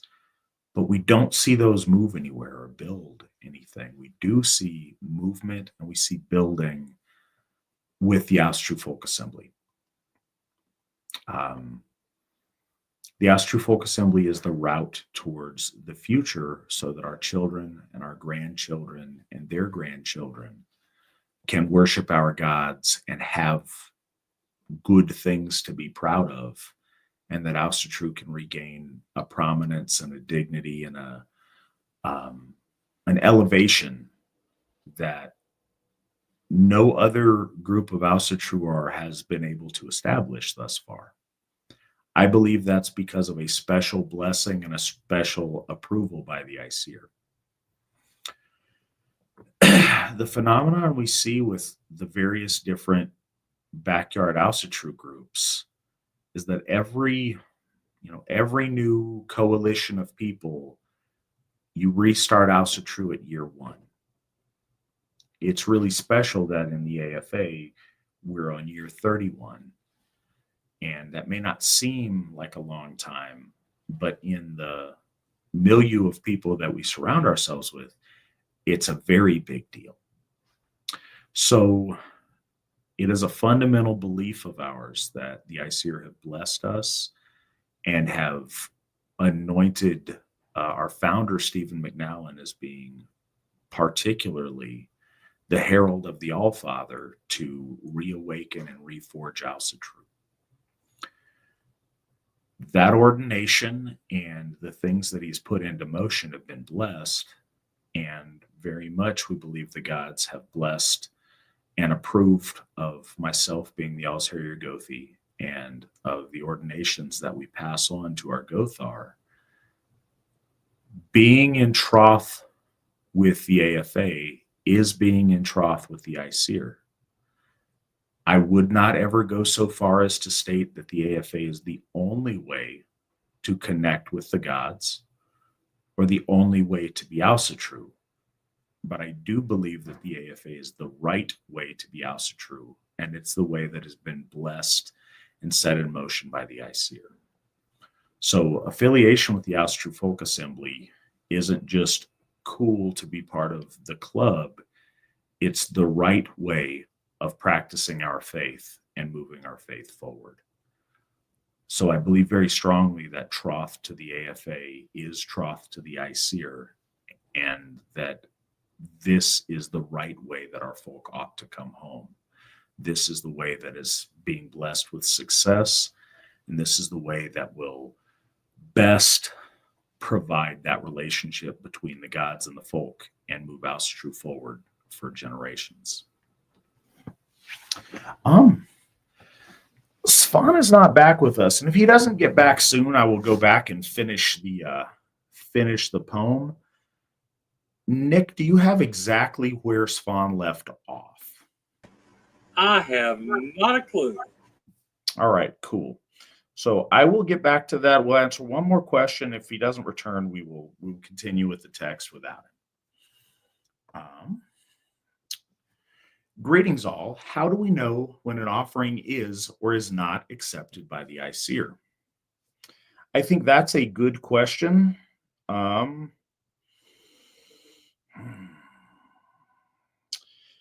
don't think it's a question that we ever might be a strong word. I don't feel like it's a question that's easily confirmable. I think, I guess it's not really the best case scenario. In the most obvious scenario, if you're giving bloat and you make an offering and you ask that the ICR accept your offering and then something catastrophic happens and, everything goes bad all of a sudden, I think that's probably a good sign. But I think the rest of it is kind of subtle. I don't think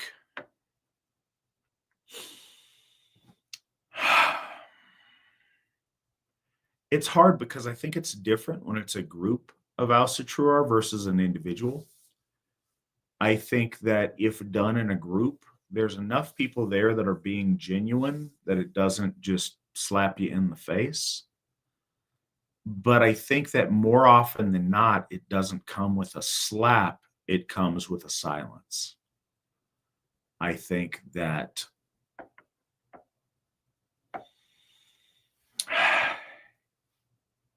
it's funny that you ask, because I don't, by personal experience, know. And that's not to say that I think that, necessarily the ICR have always accepted every offering I've made. I hope they have.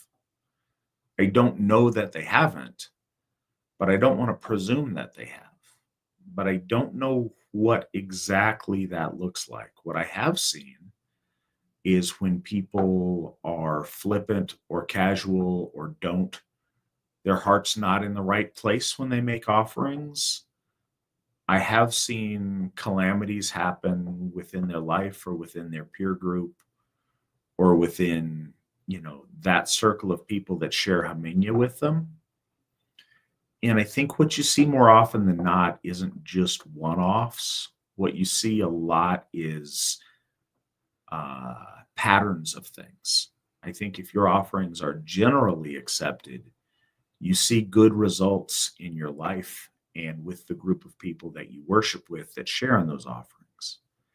I think that when the offerings are not received well, you see a pattern of not getting those benefits and sometimes of things going poorly and of things disproportionately working out for the bad. And I think that that's how you see it. It's very subtle, and I don't think it's the clean answer everyone would like. There are particular times during bloat that I think you do see acceptance of gifts in a very particular way. You'll have syncratic things happen in the midst of bloat. You'll have favorable animal signs. You'll have the fire roar up at an auspicious time, or the wind pick up in a particular special way, or clouds move in a special. You'll see auguries of it in a particularly favorable time. But it's much harder to tell when it's not accepted well. And I think we can think a little bit about that in terms of gift giving. It's very seldom that somebody's going to give you a gift that you're going to respond very negatively to. There are times that people give you a gift that isn't given with the best of intentions, or you don't really appreciate like you do the others. But usually there's a certain amount of politeness to where you don't strike out at them. You just kind of nod, oh, thanks. And I think that's might be more often what we see. But I think it would be extraordinary for you to give a gift and there to be some very obvious, rejection of you or the gift. So I'd keep that in mind. And I know it's doesn't sound like the best answer, but I do think it's the honest answer. All right. So let me get back into where we were at. And I'm sure Svan will join us again when he can. I think we left off on 19. There he is, right on time, Svan. So 19, proceed if you would. I was about ready to do it without you. All right. Oh, no, 19, you said? I thought that's where you were at. From 25. Oh, are you? No, you just talked about the wanes and the shaving off of runes, which is 18. Oh, wow. So okay, I was talking a bit, and I didn't realize because I'm on a different page. So 19 beach runes are there, birth runes are there, and all the runes of ale and the magic runes of might. Who knows them rightly and reads them true has themself to help. Ever they aid till the gods are gone, referring Ragnarok.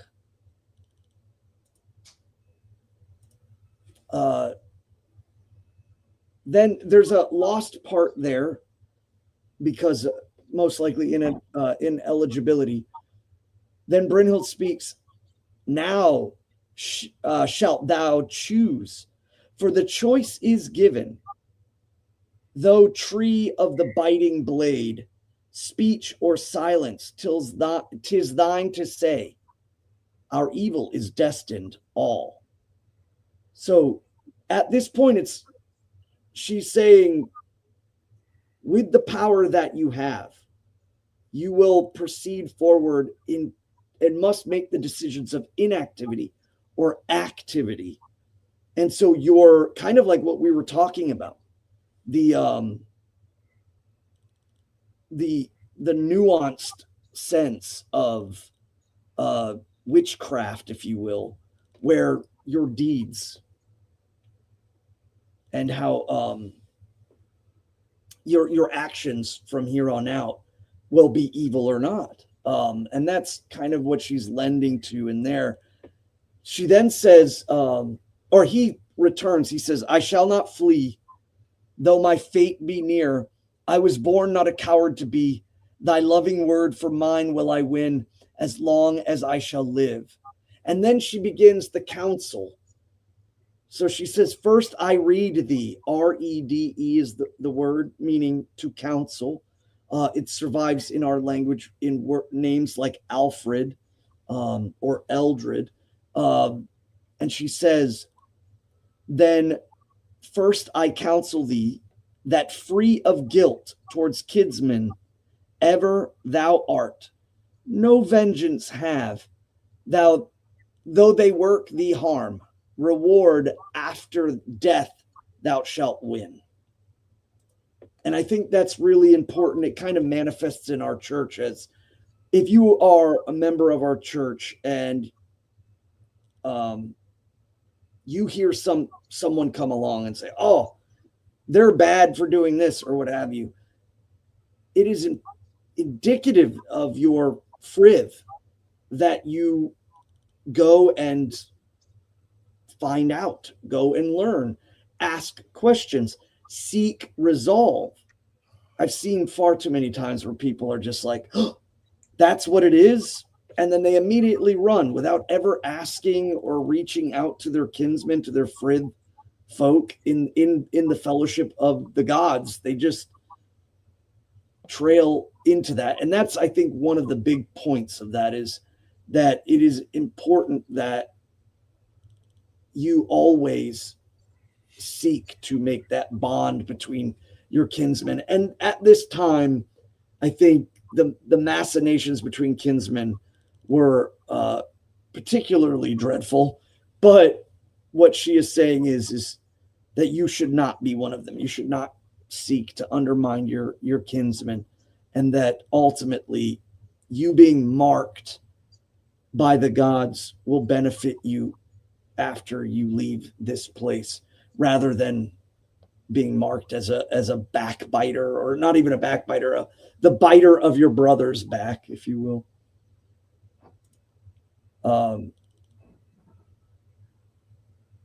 Then second I read thee, to swear no oath, if true thou knowest it not. Bitter the fate of the breaker of troth, and poor is the wolf of his word. Don't make oaths with wolves. Don't make oaths that have shaky ground. This is just so much of a viable warning.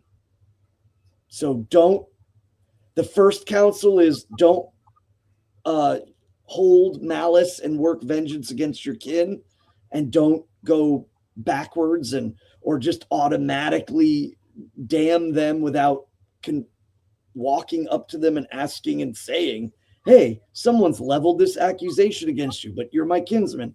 And I would never just believe it from the mouth of some random person. So I want to know. And then the other is, don't make oaths with people that you don't know are beholden to a greater and stronger truth that you can trust upon.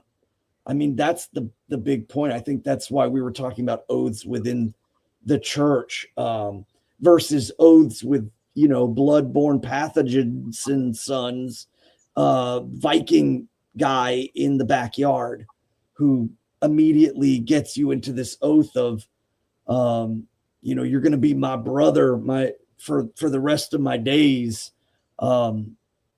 Whereas the legitimacy of the church, I think, lends a great weight because there are witnesses, there are people being held accountable, there are folk who are. It's intricate. It's substance. Be careful, people, about getting into these oath bounds with folks in the backyard kind of aspect.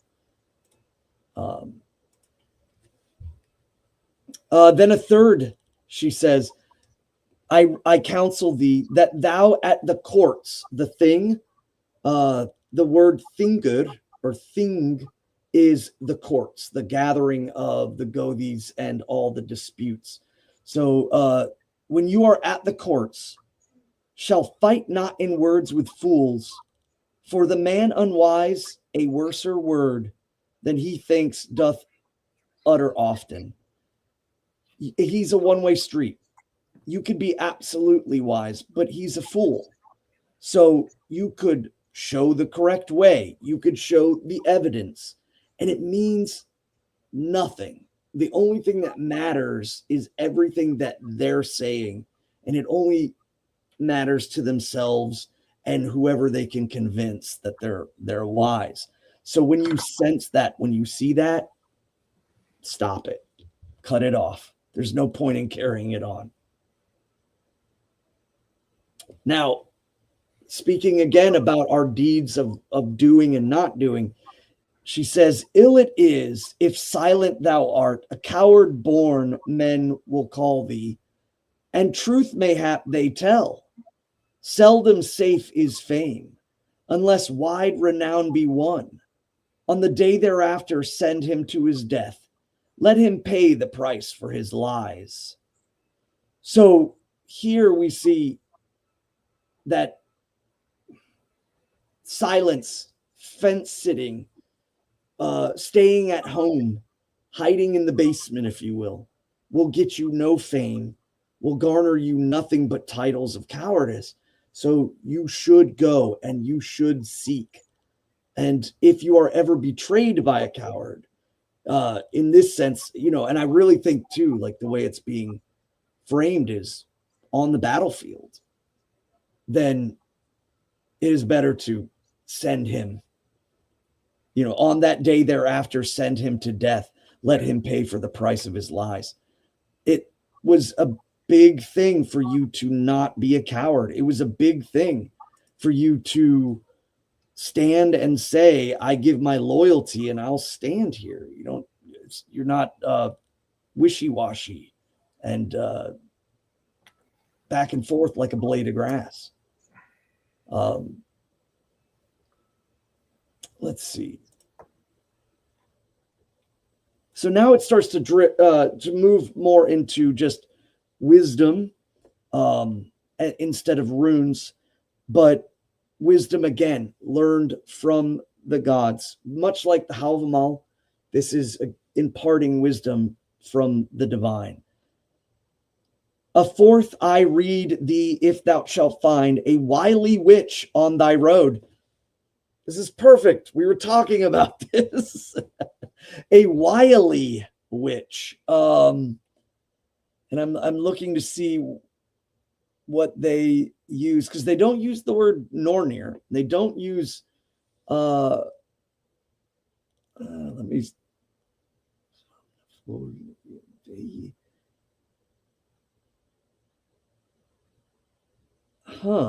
Fordeda or when a wily witch upon thy road, it is better to go than her to be a guest, or for her or to be a guest of hers, a guest to be, though night enfold thee fast. If you find yourself in a place of desperation and you are seeking aid and you knowingly take shelter in the house of an evil being, an evil person, an evil creature, you are at fault. It is better to press on into the night and go to a safer harbor than to find yourself in a questionable place with a questionable person. The wily witch. 27. Eyes that see need the sons of men who fight in battles fierce. Oft witches evil sit by the way, who blade and courage blunt.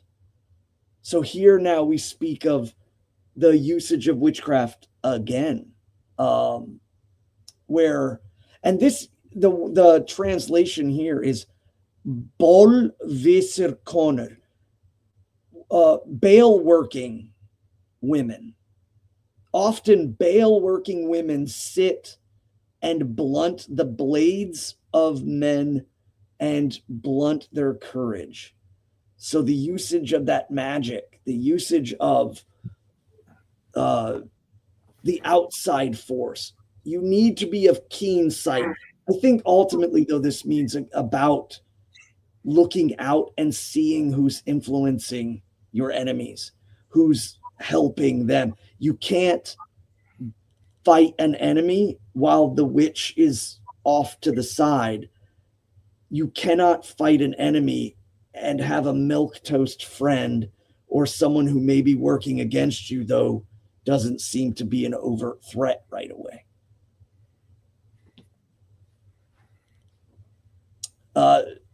28. Then fifth, I counsel, I read thee, thou maidens fair, thou seest on benches sitting, let the silver of kinship not rob thee of sleep, and the kisses of a woman beware. Do not fall to your lusts and your desires of companionship.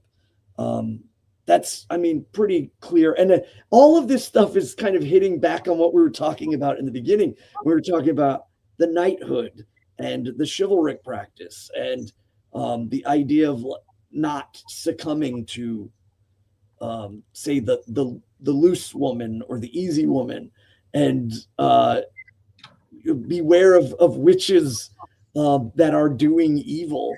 I think it's very funny that we're kind of hitting all of those now. But yes, beware of, any woman who throws her arms about your neck easily. And the silver of kinship, the money between things bought off. Don't let it rob thee of sleep. Don't stay up late at night trying to figure out if you're, in essence, making someone angry or not. I mean, maybe this is something angled towards me, like we were talking about.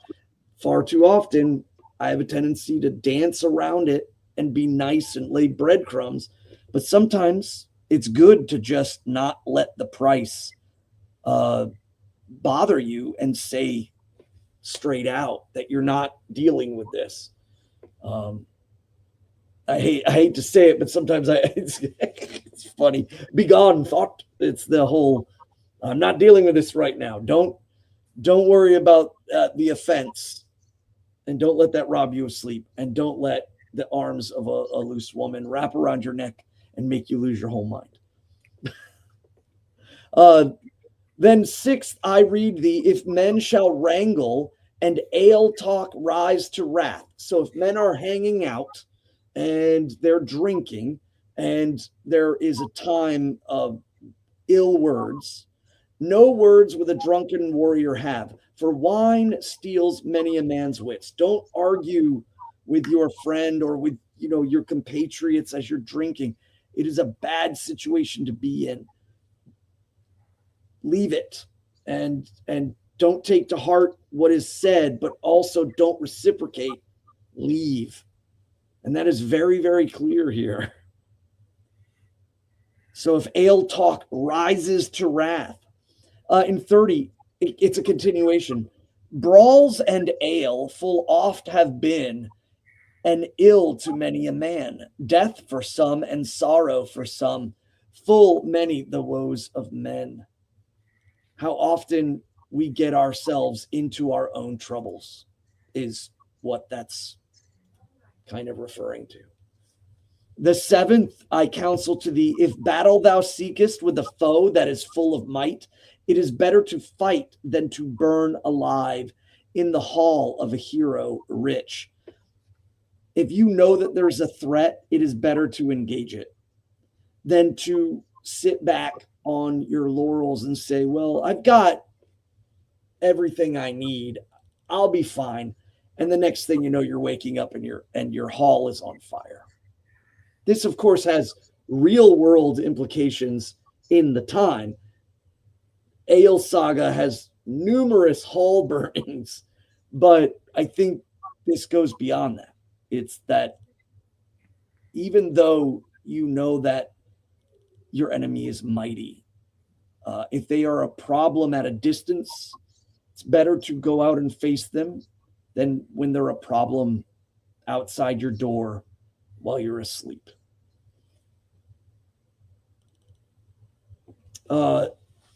An eighth, I read thee, that evil thou shun evil, and beware of lying words. Take not a maid nor the wife of a man, nor lure them on to lust. Don't sleep with your kinsmen's wives. Don't seduce them. That's straightforward. But also, too, just it was deliberately named as illness, malice, illud. Evil is the translation, but illud. It is, you should shun this. So do not partake in that. And do not lure them.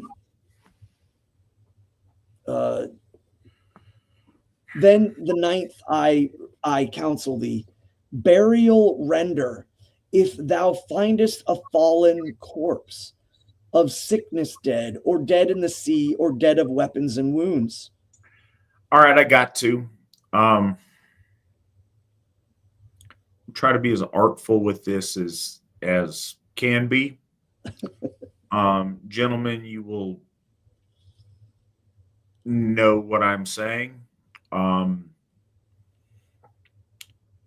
There is a very powerful urge that overtakes people when they are offered sexual dalliances with attractive ladies. Or for that matter, when all of a sudden women show you interest, like they're very into you and they want to engage in coitus with you. But here's what I'm saying, and again, you see why I'm dancing around it. There is a overwhelming, overriding instinct to go down that path. And I think that we all are aware, maybe, of experience when you do go down that path. As soon as you reach the end of that path, you very quickly no longer have that overriding need to do those things. And then all of a sudden you have a moment of clarity where you realize mistakes that you've made and you are filled with regrets oftentimes. It is very easy to just say, don't do that. I think we all know that going in, and many of us do that anyway. Heed the reed here. try to avoid doing that. There are a lot of other options that are not married women, especially married women to people that you have to deal with. Don't get involved in those entanglements. I think that is very obvious, but as obvious as it is, you would be very, I don't know, we would all be very surprised to know how truly often that happens and how poisonous that is to so many friendships, so many partnerships, so many families. It is always shocking because there is some appeal and some spell that is cast to engage in it precisely because of how inappropriate it might be. Don't do that. But I just want to mention that is a thing that there is the overriding drive of that needs to be, the clarity that comes after that should be considered before and not after. And I know that that's hard to do when other forces are driving you, but there is something, and I've said this a number of times, but I think this is a really important point about Aryan nobility, is choosing. Not having your actions dictated to you, not reacting to stimulus, but pondering your course and then you making a choice to engage or not to engage, or if to engage, in what way. There are times in life where you instinctively counterpunch, and I get that, but the goal is to where you are not just counterpunching, you are able to see things coming and make wise choices. And here's the thing, you can choose whatever you might want to do. I don't endorse all of your choices, but stopping and choosing, so you are not a victim of circumstance. You have a will that leads you towards what you want or what you don't want. You're not at the whim of, outrageous fortune. You make choices and then you embrace the consequences of the choices that you make, for good or for ill. That is a key point in Aryan nobility and something we should often be reminded of, all of us. And she speaks about that at this point. You should leave if not willing to make the choices to utilize these powers with willful intent. And we see it all the time with people that make choices, but then turn around and say, oh, I'm the victim of this circumstance. And then they also get it wrong in their heads about fate and say, oh, well, if I'm fated to go down any path or what have you, then there really is no choice. And that's not correct either. It is all about choice that creates the web. And again, too, it also links back to what we were talking about before, biological versus moral. There is a biological effect and a biological inclination, and what is ultimate is the knightly sense, if you will, is to make choices, but you must consider the moral, and stopping to do that before acting, I think, is what makes knightly, and what makes noble or nobility pertinent is those considerations. The next part is interesting because it's about burial, and even burial of others. And most might think of, say in a movie where they find the dead and they're like, we've got to give these people a proper Christian burial or what have you. No, this predates Christianity, and the concept is still the same. That in 33, I counsel thee, burial render if thou findest a fallen corpse of sickness dead, or dead in the sea, or dead of weapon wounds. Bury them. Now, it's also worth remembering, because most people might be like, I thought the Vikings burned their dead. Burial, burning, burial, it actually shifted throughout time. But being in Iceland in relation to context, not a lot of wood to burn the dead. Oftentimes they were placed in burial cairns of stone. But still, the care to take care of the dead is clear right here. And I don't think a lot of people would naturally incline that if they think that our ancestors were just shoulder pelt, Viking, barbarian face paint. This is a really important thing because people ask religiously if there's anything special about Asatru treatment of dead. And again, so much is the thought that counts, even if what you're doing and what we suggest to do is cremation. Caring for the body matters. Our soul has many pieces. The leek is a part of that. The body is a part of that soul complex. Showing care to the dead by washing them, combing their hair, and clipping their nails is a symbol of the fact that we care and are taking an effort to treat things with reverence and respect. That matters and that counts. So much so that there's the, and I forget where in the lore it's mentioned, but you know, the hordes of Muspel sail to Ausgar. They're on the like ship made out of the nails of the dead that nobody cared for. There is like you are actively helping the forces of chaos by not doing these simple acts of caring for our dead. And I think that that's poignant and something for us to remember, that taking care of the dead is a sacred thing, and remembering them and stuff, that's a sacred thing. And I don't, again, Svan mentioned the like, we got to give them a Christian burial. I think that's a white folks thing, not a Christian thing.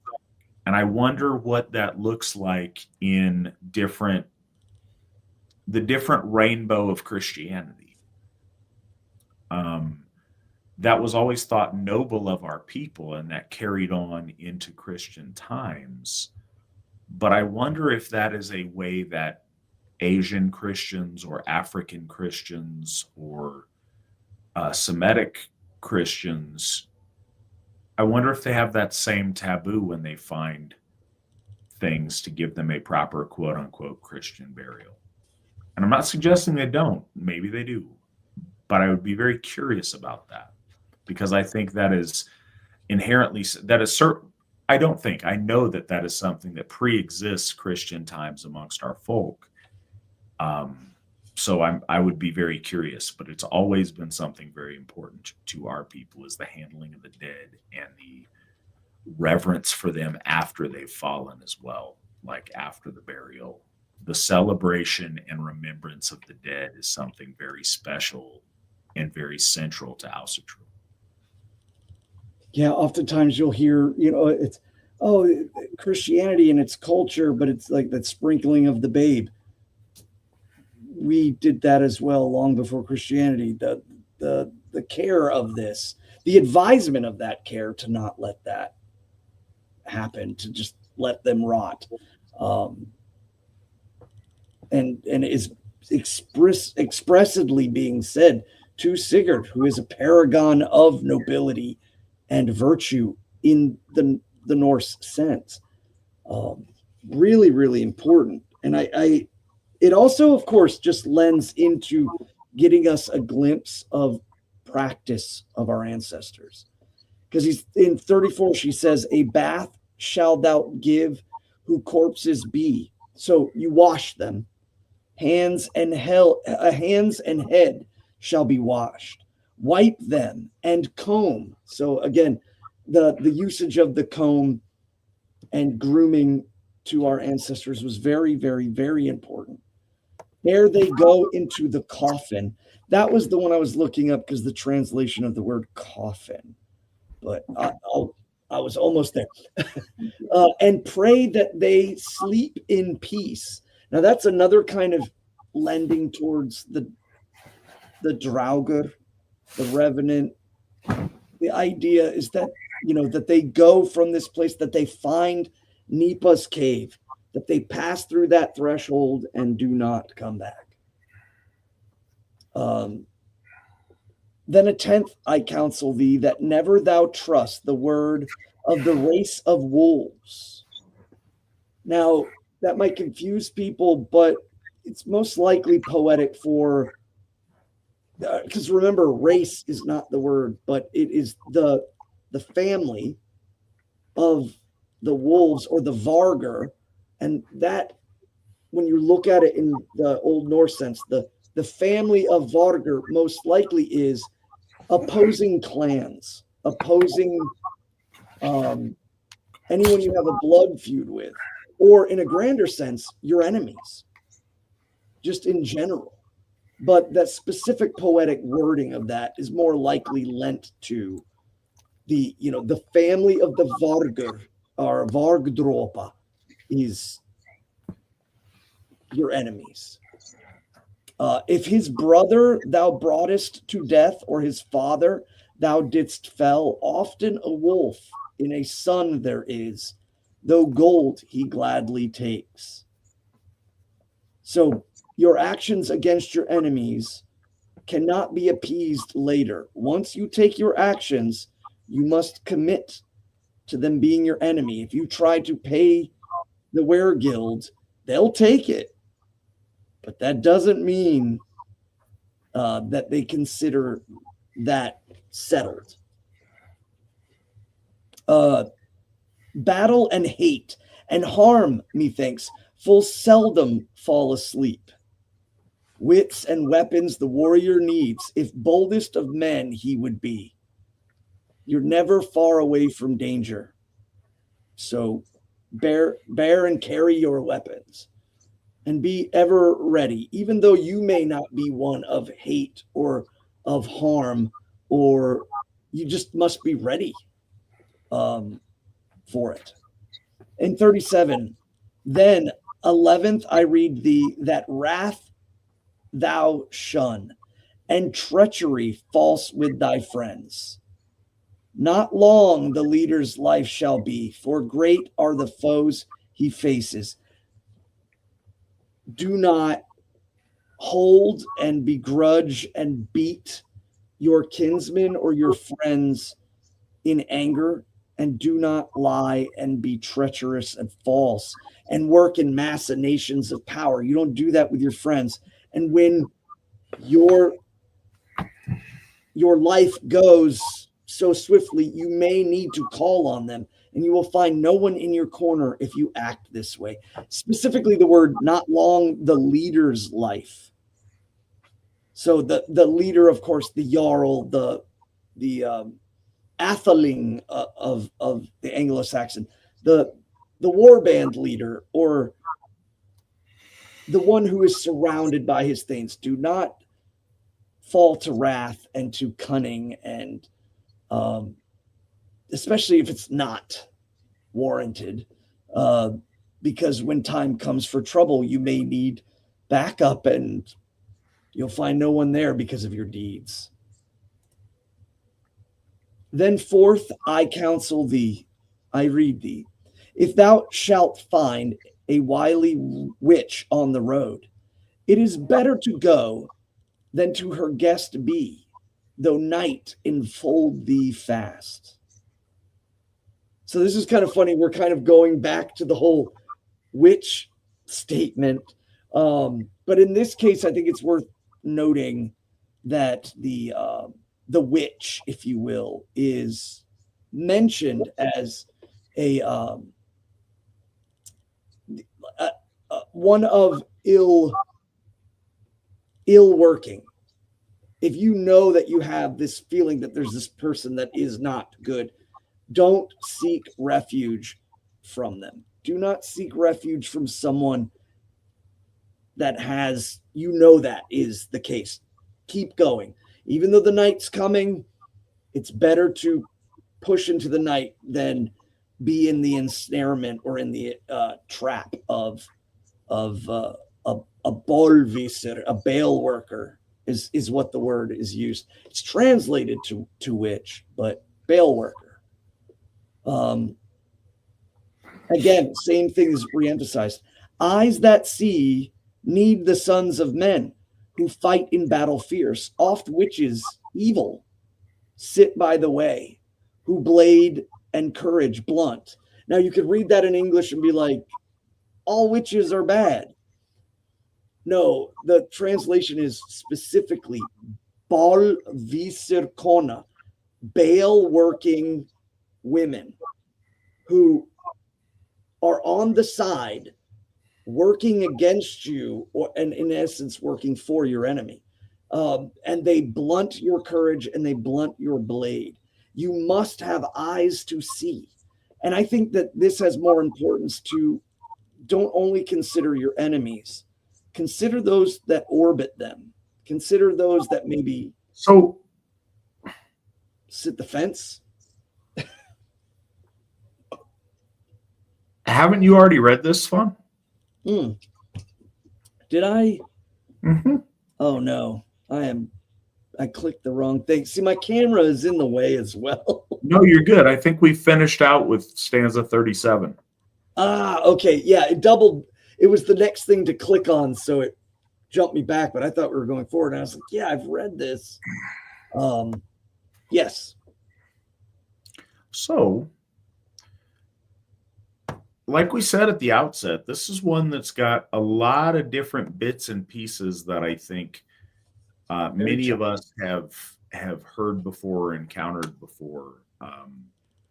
And I hope everybody has, gotten something out of the context. I know we've kind of taken some asides. Do have some more questions in our private chat here that have built up. Where do you guys think Freyshoff will be? The Northeast is a very Vanic land. So I think Freyshoff will be in Eastern Ohio or Western Pennsylvania.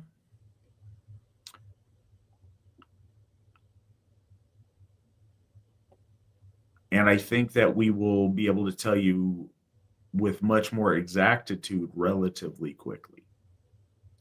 But I think I would narrow my expectations to that chunk of real estate in either Eastern Ohio or Western Pennsylvania.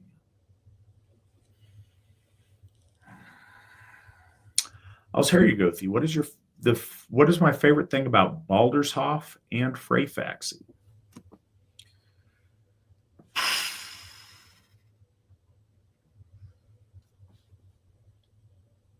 I don't know if that's a fair question.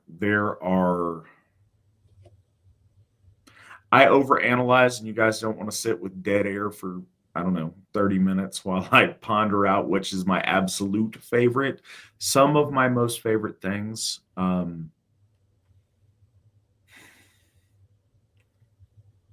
So about the experience of Freyfaxi, one of the things that I haven't experienced the same way in a couple of years, but is always something I really look forward to. Jason Gallagher, our longtime folk builder up there, is going to pick me up from the airport, and I believe give me a ride out to the Hoff. Getting to spend a little bit of time with Jason is always something I really look forward to. He's been my friend for a lot of years. I look forward to him picking me up, and believe it or not, I look forward to taking a ride with him. So I look forward to that. That's a fun thing that I always look forward to. I mean, all of our hops are awesome. So trying to think of something that stand out. There's a lot there. And I think you get this to a degree at all of our hops, but in a really special way, being alone in the Vey at Baldershof is really special. It's a very nice spot, and it has powerful a powerful feel to being there in that space that I look forward to. Something else that's one of my favorite things, and you got to hit this just right, but there's noise ordinances and things in town. We try to wrap up there relatively early, but after dark, when the lights are on in the Vey and the fire is burning and the lights are on Baldur's mural, there's these really beautiful, colorful stained glass windows there. And if you walk directly out the front door and out to the road, you can look in and you can see the light coming out the stained glass windows, and you can see the darkness all around in the trees and stuff.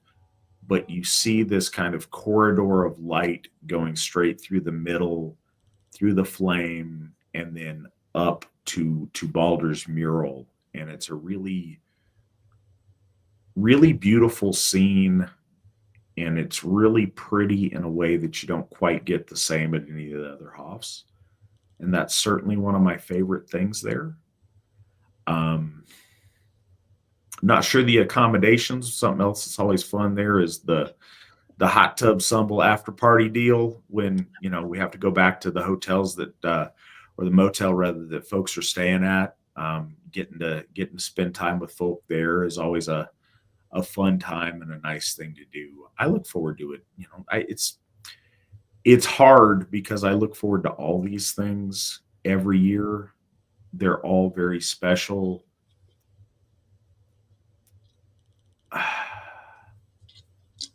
I look forward to seeing different people at each of these places. I've made really good friends and folks that I consider family at all of these spots. So it's really nice to get to see them and to check in with them and see, how stuff's different, what improvements have been made on things, where things are at. But checking back in with that is really special. It's pretty, and I hope everybody can make their way to the Hoff. It's a special labor of love, that place. It's beautiful. All of our Hoffs are beautiful, but that Hoff started out in such a dilapidated condition when we got it, and all of the effort that our folk have put into taking care of it and making it amazing is, you just feel it when you're there. So I look forward to that. Let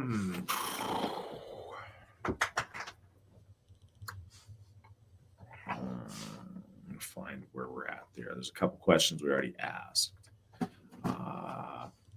Why does dragon's blood specifically give wisdom and speech? Svan, why does Fafnir's blood have magic powers? 100%. What the dragon symbolizes is a hoarder of knowledge, a hoarder of treasure. All of that is again attaining that, the dragon and what it represents as a guardian of that which is unattainable, and then to attain it, and by drinking its blood, by doing that, you pass through the threshold of no longer having no access to that built up power, that built up might, riches, wisdom. I think it's pretty straightforward how it plays out in the fantastical and in the story, and why it's so good and just cool. Why it's very good in storytelling, but the mythos of it, I think, is the deeper point, is the attainment of the unattainable, the conquering, the passing through the threshold.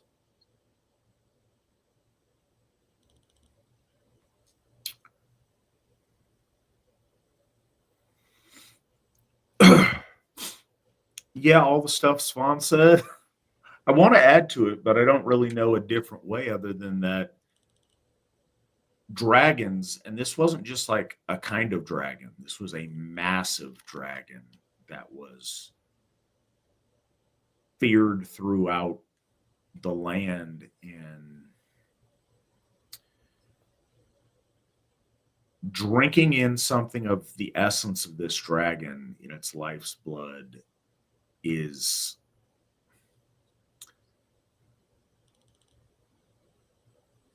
as we talked about kind of when we were going over it in the story, and I think while we've gone over some of these poems, they were something other. Like the three brothers were kind of people, but also supernatural people that exist in a special magical golden age time where, you know, one of the brothers over time turns into this dragon as he sits on this treasure hoard, and he is a storehouse. Like his existence is the hoarding of things.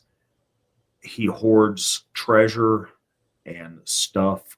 You know, that's one of the things the dragons sit on, a hoard of treasure, and they keep the wealth of the land hemmed up and pinned up and away from the use of everyone, and just store it and become obsessed with it.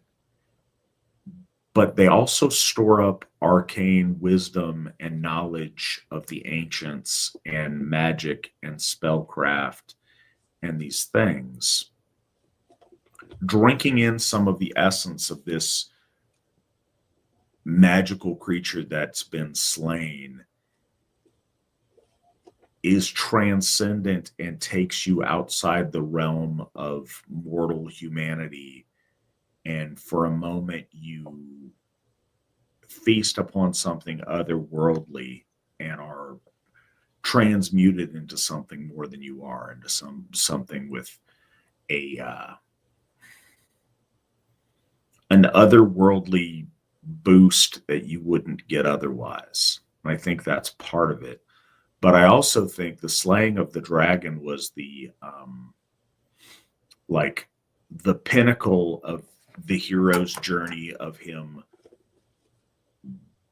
becoming his maximum self. And that was part of this. So like one of the, you know, as we read when we read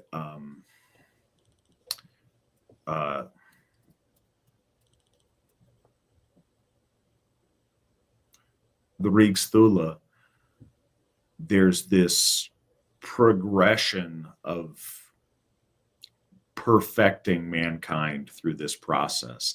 And at the end, when, you know, Jarl evolves into the young king, the actualization is understanding of runes, understanding of magic, understanding the speech of birds, which we see as part of this. So having this victory over this ultimate foe and then drinking of the essence of that victory and of the blood of his enemy in that way gave him that last piece of becoming and of his noble potential by knowing these things. And I think that's all part of it. So our next question, gods adapt and change, but their ultimate destinies are fixed. Odin, for example, is constantly seeking wisdom, sacrificing an eye, hanging on Yggdrasil, learning Sailor. If the gods are fated, how does that affect our own choices? How do we meet our weird? Svan. Well, two things. One, the difference between them and us is that knowing. But it's worth to put it into context how our ancestors viewed this situation. It wasn't that we were completely destined no matter what we did, or that it became futile. No, that's why the deeds are being done. That's why Lord Odin is doing all of these things. In essence, remember that the future, skuld, means debt or that which is owed. But in reality, what we're seeing is this is where all the roads lead to inevitably. It's just a matter of when. So it's not about this set kind of thing. It's the end of the cycle. Being a god and knowing the end of the cycle is the power of being a god. And also, too, kind of the lament. We don't know what all of our deeds in our life will ultimately accumulate to in the end, or how it will for our deeds will affect others. We must make choices. We must move forward. But the gods know of the culmination of, but yet still Lord Odin goes. He doesn't give up. He doesn't check out.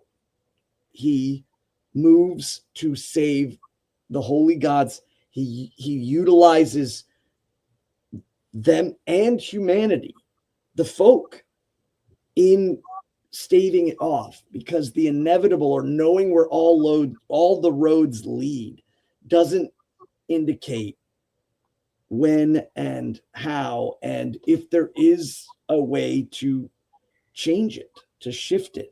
And I'm speaking in a very literal sense. I would say from an allegoric point, it is important that the gods have adversity. Our gods are not, just in that sense of ridiculousness where it's omnipotent and created all things, and but only the good stuff, and the bad stuff created that too, but had no part in it. Or it doesn't work within the understanding. If the material world, if the middle world reflects the divine, that doesn't make any sense. But the adversity, all the roads leading there, and the will and the drive, despite the outcome or not, is to try, to do. And I think that's really important of a lesson. No doom, no darkening. There is only action or inaction. So I think that we get bogged down in conceptions of fatedness.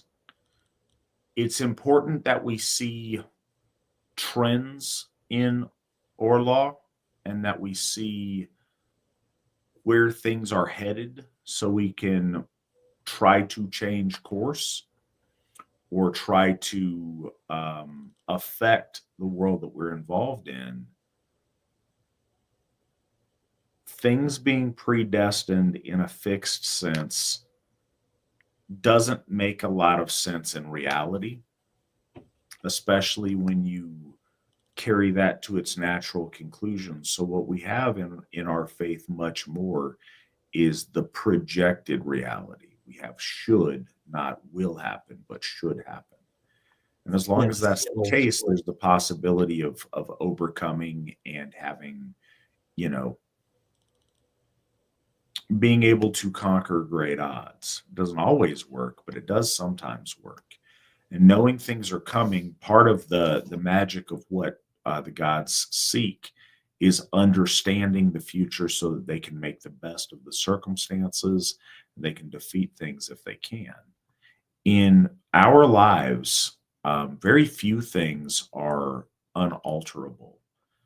And even the things that are relatively fixed are things that we can shift and maneuver one way or another, or choose how we meet them. Exercising choice, and one of the most heroic things for us to do in life is, even when odds are very, unfavorable, to still do the heroic thing and stand against overwhelming odds is a transcendent act, even if it doesn't, escape a fate that's you've been destined for. So facing your circumstances with heroism provides you the opportunity for making the best chances for victory, but it also is heroic in and of itself.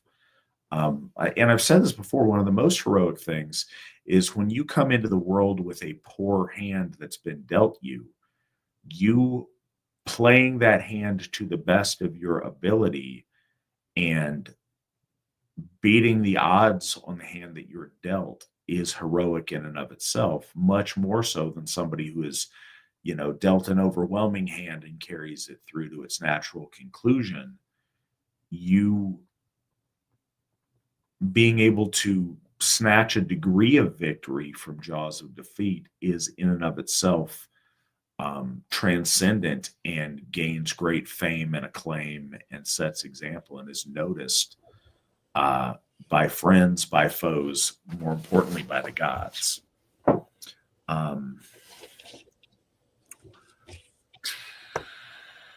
Matt, does the shirt and tie have a meaning? The particular ones I'm wearing right now, or in general? I cycle through my shirts. This particular shirt was the one that came up for today. If I don't, I'll get stuck in a rut wearing the same few that I like or whatever. So I kind of cycle through. It's hot out. It's still hot out here in Reno, so it's a short sleeve button up, and I like it. Based on the fact that he asked a bunch of other questions, I think he probably meant, why are you wearing a tie and shirt? Sure. Okay. So I will answer that after I answer this. We're reading the Sigrdrífumál, and Sigrdrífa is a Valkyrie. So I chose to wear a pretty tie. I think that, lavender with paisleys is pretty. And it's one of the things that I wear in springtime, but I also sometimes will wear this if I'm trying to honor a goddess or a female ancestor. So, yeah, I thought it was a nice way to, make a subtle nod to the subject of the poem that we're reading tonight. Why do we wear a shirt and tie? Because we are white people practicing a sincere faith. There's stuff you do when you are serious about what you're doing.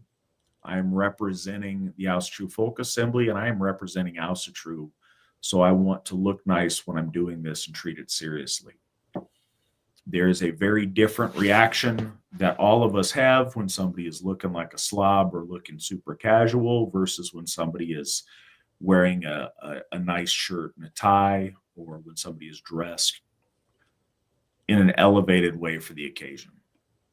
It's the same reason you dress up when you go to a formal event. It's the same reason our people have always dressed up when they've gone to worship. It's the reason that you wear nice clothes when you go to a wedding or a funeral or church or something formal or court or any of the things that you take very seriously, or a job interview for that matter. You want to present your best self. And right now I'm not, just Matt the dude. I am the Alsheri Gothi of the Asatru Folk Assembly, and I'd like to present myself in a way that's best representing the AFA and our gods. Are you for peace? Oh, no, never mind. Before that, well, okay, sure, we'll get that. And then there's one before that. Are you for peace? Svan, are you for peace? With our allies, sure. For those, if you are against us, no. No, I am. That's the short order kind of word for it, but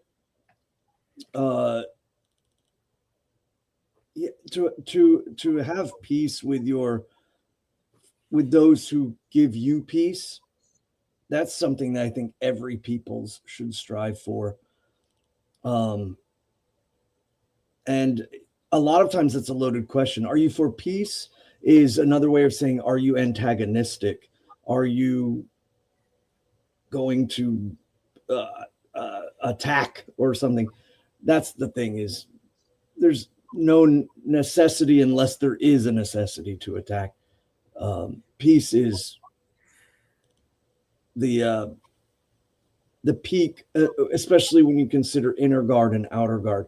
Inner guard, yes, absolutely. We want to seek peace between our kinfolk and to not abide by strife. The outer guard, if they're not hurting, attacking, actively aggressing, then yes, peace is good. Peace can be helpful. It's hard because context is everything. If peace is the main goal, then you compromise on your core values and you submit to bad things that you ought not submit to. And so I don't think peace is like an unlimited good by any means. I think that peace in context is good. I think that a peace on our terms is good. But I think that if you see peace as a lack of struggle, I think we always want to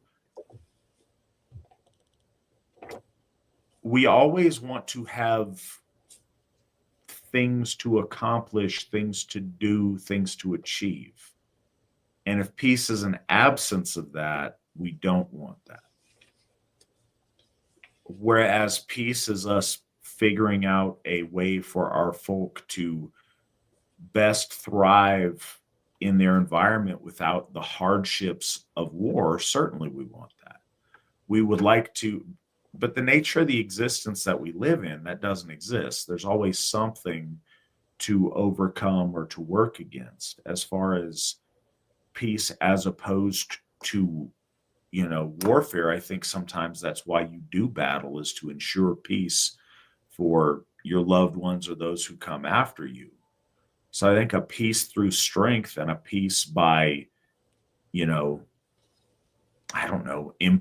enforced Asatru Imperium is cool. But I don't just think as a general statement, I don't think peace is a standalone value. I think the terms of the peace is what matters tremendously. Another question by the same person. What is Odinism? Depends who you ask and when you ask it. That runs the gamut. Odinism,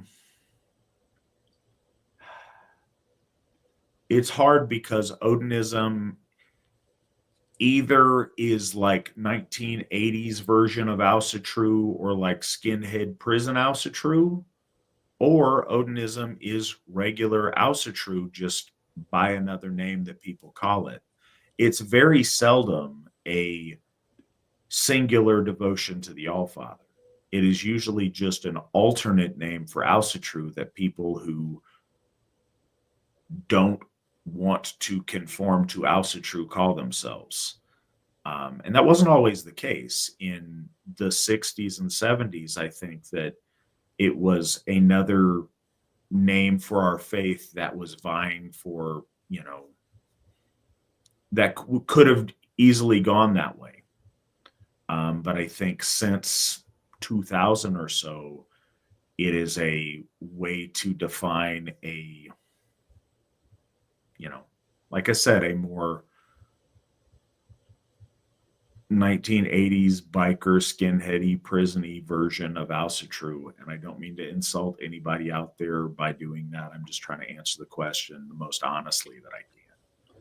But I don't think it exists outside of that context with a different value. I think there's some people that genuinely don't know any better that would call, that would just use Odinism to define what we're doing. And I think in that sense, that's fine. It's not a bad word or a bad thing. It just tends to have those implications to it. Svan, can you explain the tattoos on your arms? No, yeah, I can. Just word to the wise guys: if you cannot explain your tattoos, you should not get them. Right. That's a key sign that you've gone in a wrong direction. No, I have. When I was in boot camp in the Marine Corps, I had the blessing of having a third hat, which is the very angry drill instructor, who was also a devout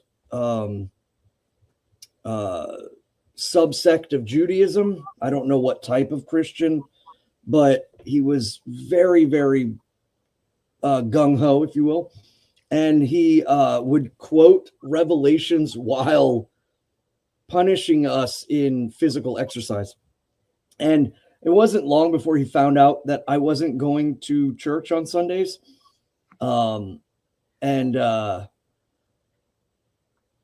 He asked me, "Are you a heathen?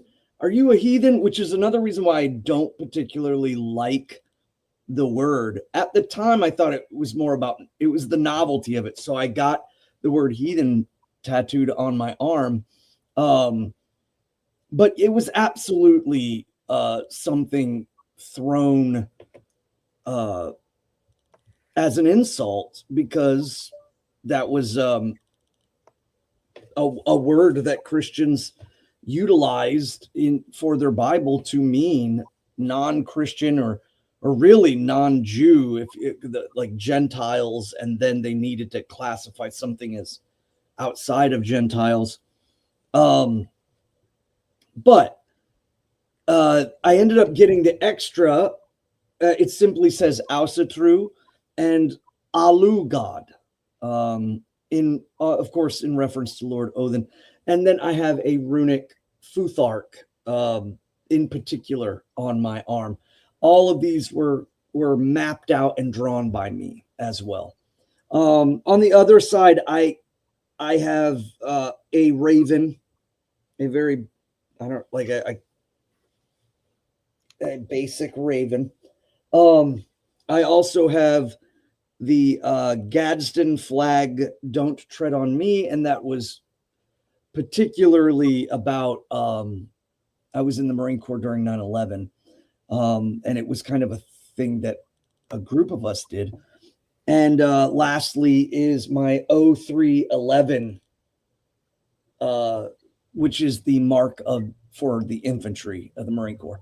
So yeah, that's about it. There you Pretty go. straightforward. Any Italian background in Asatru? Sure, we let Italians in.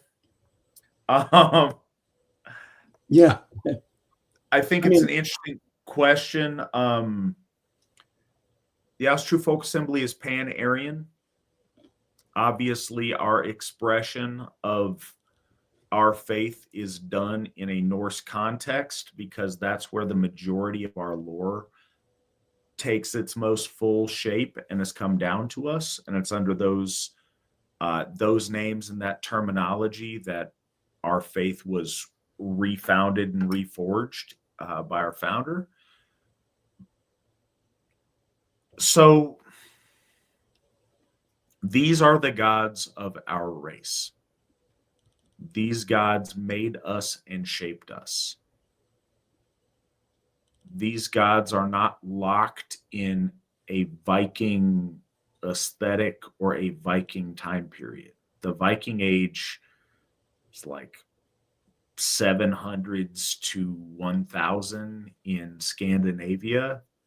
Our gods exist from the very dawn of our folk until now and infinitely into the future. So we know that our people have migrated and moved in different ways over time. It wouldn't make any sense that, our gods magically spring forth when somebody finds themselves in Norway. They were the gods of our ancestors when those Norwegians were in continental Germany. They were the gods of those ancestors when those ancestors moved into Germany from further to the east, from the Caucasus, from the, receding glaciers. So they're the ancestors of our race of people, and that doesn't change when our people go over a mountain range or into a different valley, or when linguistics end up changing. These are the gods of our folk since the very earliest time that our people existed, and they are the gods of our folk now, which includes, white Italian people. Again, not refugees that find themselves in Italy, but ethnic Italians. Well, it's like the people that think that Woden of England and the word Wednesday are somehow not the same as Lord Odin. I was actually going to bring that up when we were talking about dragons, because the W dropped off in the word orm, but it survives in English as the word worm. And but to say that somehow when the word changes that makes the god different is wild. It's just, I think people get caught up in the idea that because we're using the Germanic or a specific Germanic language names, and we're doing that, you've spoken about that before. Continuity, it was the last stepping spot before our ancestors, again, the separation.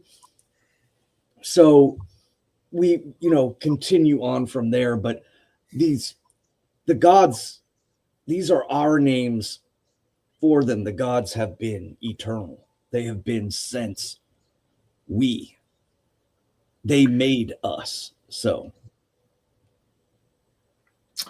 Are you for tolerance? Quakers believe in tolerance for different views and beliefs. So, and these are more questions from Bob. He has a number of these kind of questions. Again, it depends on the terms. As long as there's not conflict with us and what we're trying to do, certainly. We absolutely realize that our faith is for our race of people, and that other races of people have different faiths. And whereas those don't come in conflict with us and our goals and the things that we are trying to do, certainly we tolerate that. In a realistic sense, in the world that we live in, we do practice tolerance. Of course, there's many different people with all kind of different backgrounds and faiths and things, and we're not in a spot where that's not that's the viable and reasonable option where we're at. Most of our parents were not Asatru. So yeah, we realize where the world is at, and certainly we are tolerant of other people's views and opinions, whereas those don't conflict with our core values or represent a danger to us or to our future or to our children. But those are a lot of ifs. So tolerance really depends on the situation. Tolerance in and of itself is not a virtue. We do not tolerate evil things. We do not tolerate those that would harm us or would harm our children or would, spit in the face of things that we find honorable and good. So no, I'm not in a blanket way for tolerance. Yes, generally, I try to be tolerant of others' sincere faiths and good-hearted people, but that's, again, very nuanced. Svan, do you have anything to add about tolerance? No, I think you said everything. It's a vague word, and sometimes when people ask things like this, it's the loaded zeitgeist around the word. It would be like, do you support vigilantism? And we know that that's a very subjective thing. People have been celebrating Luigi Mangione for the last couple months. Is he a criminal or is he a vigilante? Again, the celebration of I forgot that non-folk kid's name that killed the folk boy at the track meet. But again, it's a subjective word that can be twisted or layered on, and I think it's worth. That's why I was kind of like saying, within our circles, yes. Outside of our circles, it depends. Yeah, that's so, and it's kind of like, okay, so the other two questions that Bob asked are interesting. Are you nonviolent? So is he a federal agent? What's going on? Well, no, but here's the thing. We don't define ourselves by what we're against or by what we aren't. We define ourselves by what we are and what we're for. And by default, that pits us against things that are contradictory to that. But that's not the proactive definition. So are we nonviolent? No, but violence is a tool.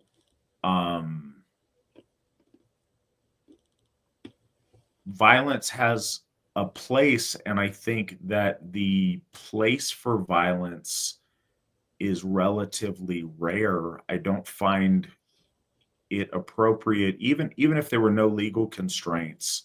There's not like daily appropriate use of violence all of the time. Violence is something to be used sparingly. In the most wide open legal situation, violence is something to be used sparingly and isn't virtuous in itself. It's virtuous when it advances righteousness and nobility, or when it opposes villainy or opposes the enemies of our folk and our families. So violence is a tool. We are law abiding, and we are measured in our use of any and all of our tools. Svan, do you have anything to add on that? No. I mean, the probing questions are interesting, but I think that's another big thing that needs to be considered, is that we are motivated entirely from that which we love.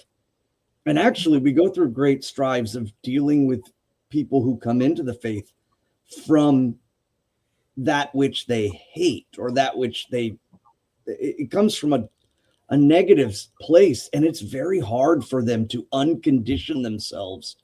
They are entirely built in that. And I think that when we build from a place of love, it requires more of us. It requires us to be noble, to help each other, even to help strangers sometimes. It's something I think that a lot of folks struggle with. It's just easier to be from a dark place and a place of hatred. Instead, we take great care in focusing on building and coming from a place of that which we love. And anything that threatens that, of course, is antithetical to us. But people desperately try to equate one to the other. So, yeah, it's really popular now to just pick tools or emotions and label them good or bad, but they're not. They're situational. Yeah. Also from Bob, you are anti-gay? ?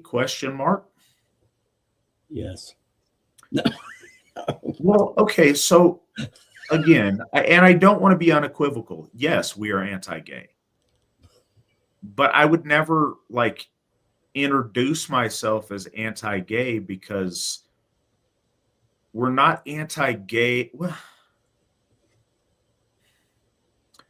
again, we're not in the habit of defining ourselves by the things that we are against. The reason that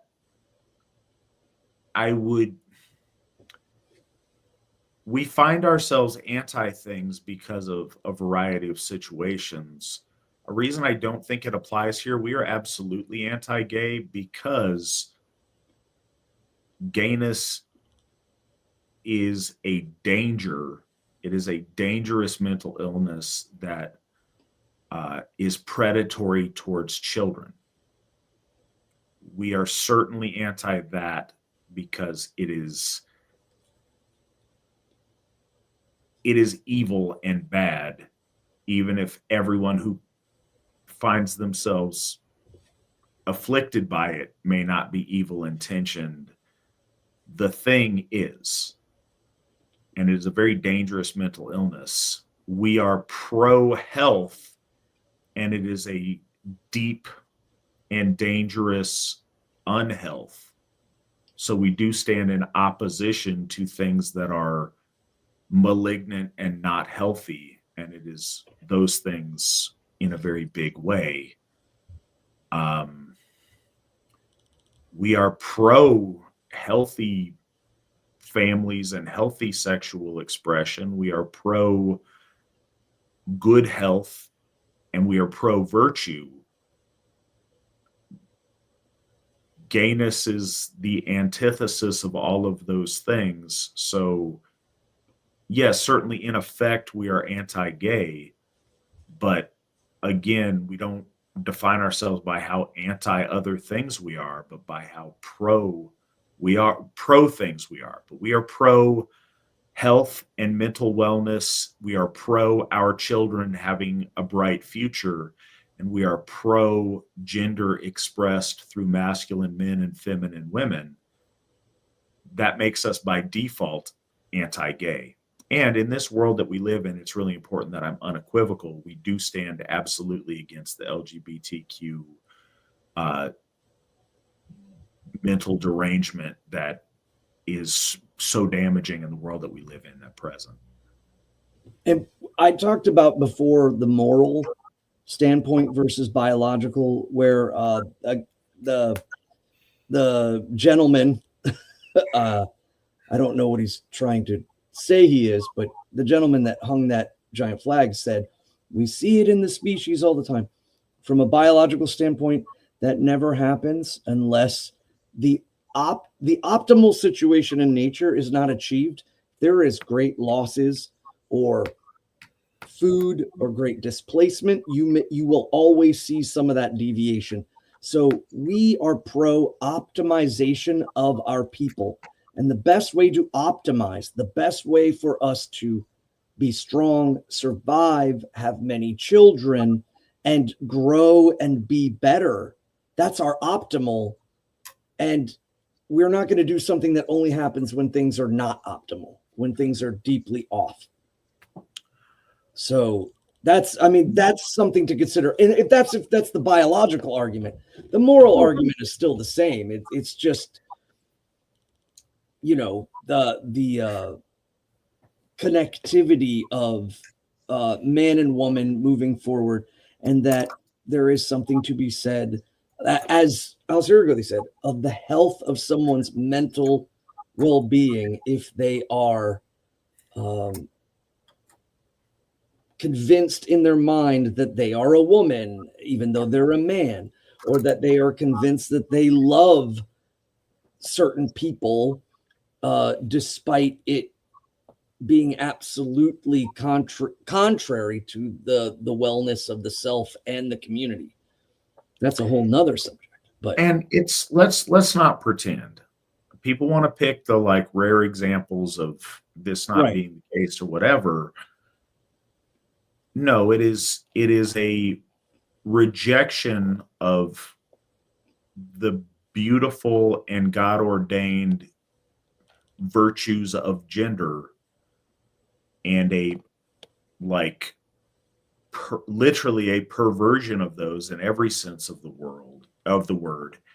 And it is a dangerous mental illness. It predates on children. But everybody's like, what about the super masculine gay guy? That's largely a myth. When the rave happens and the glow sticks come out, that guy becomes real gay.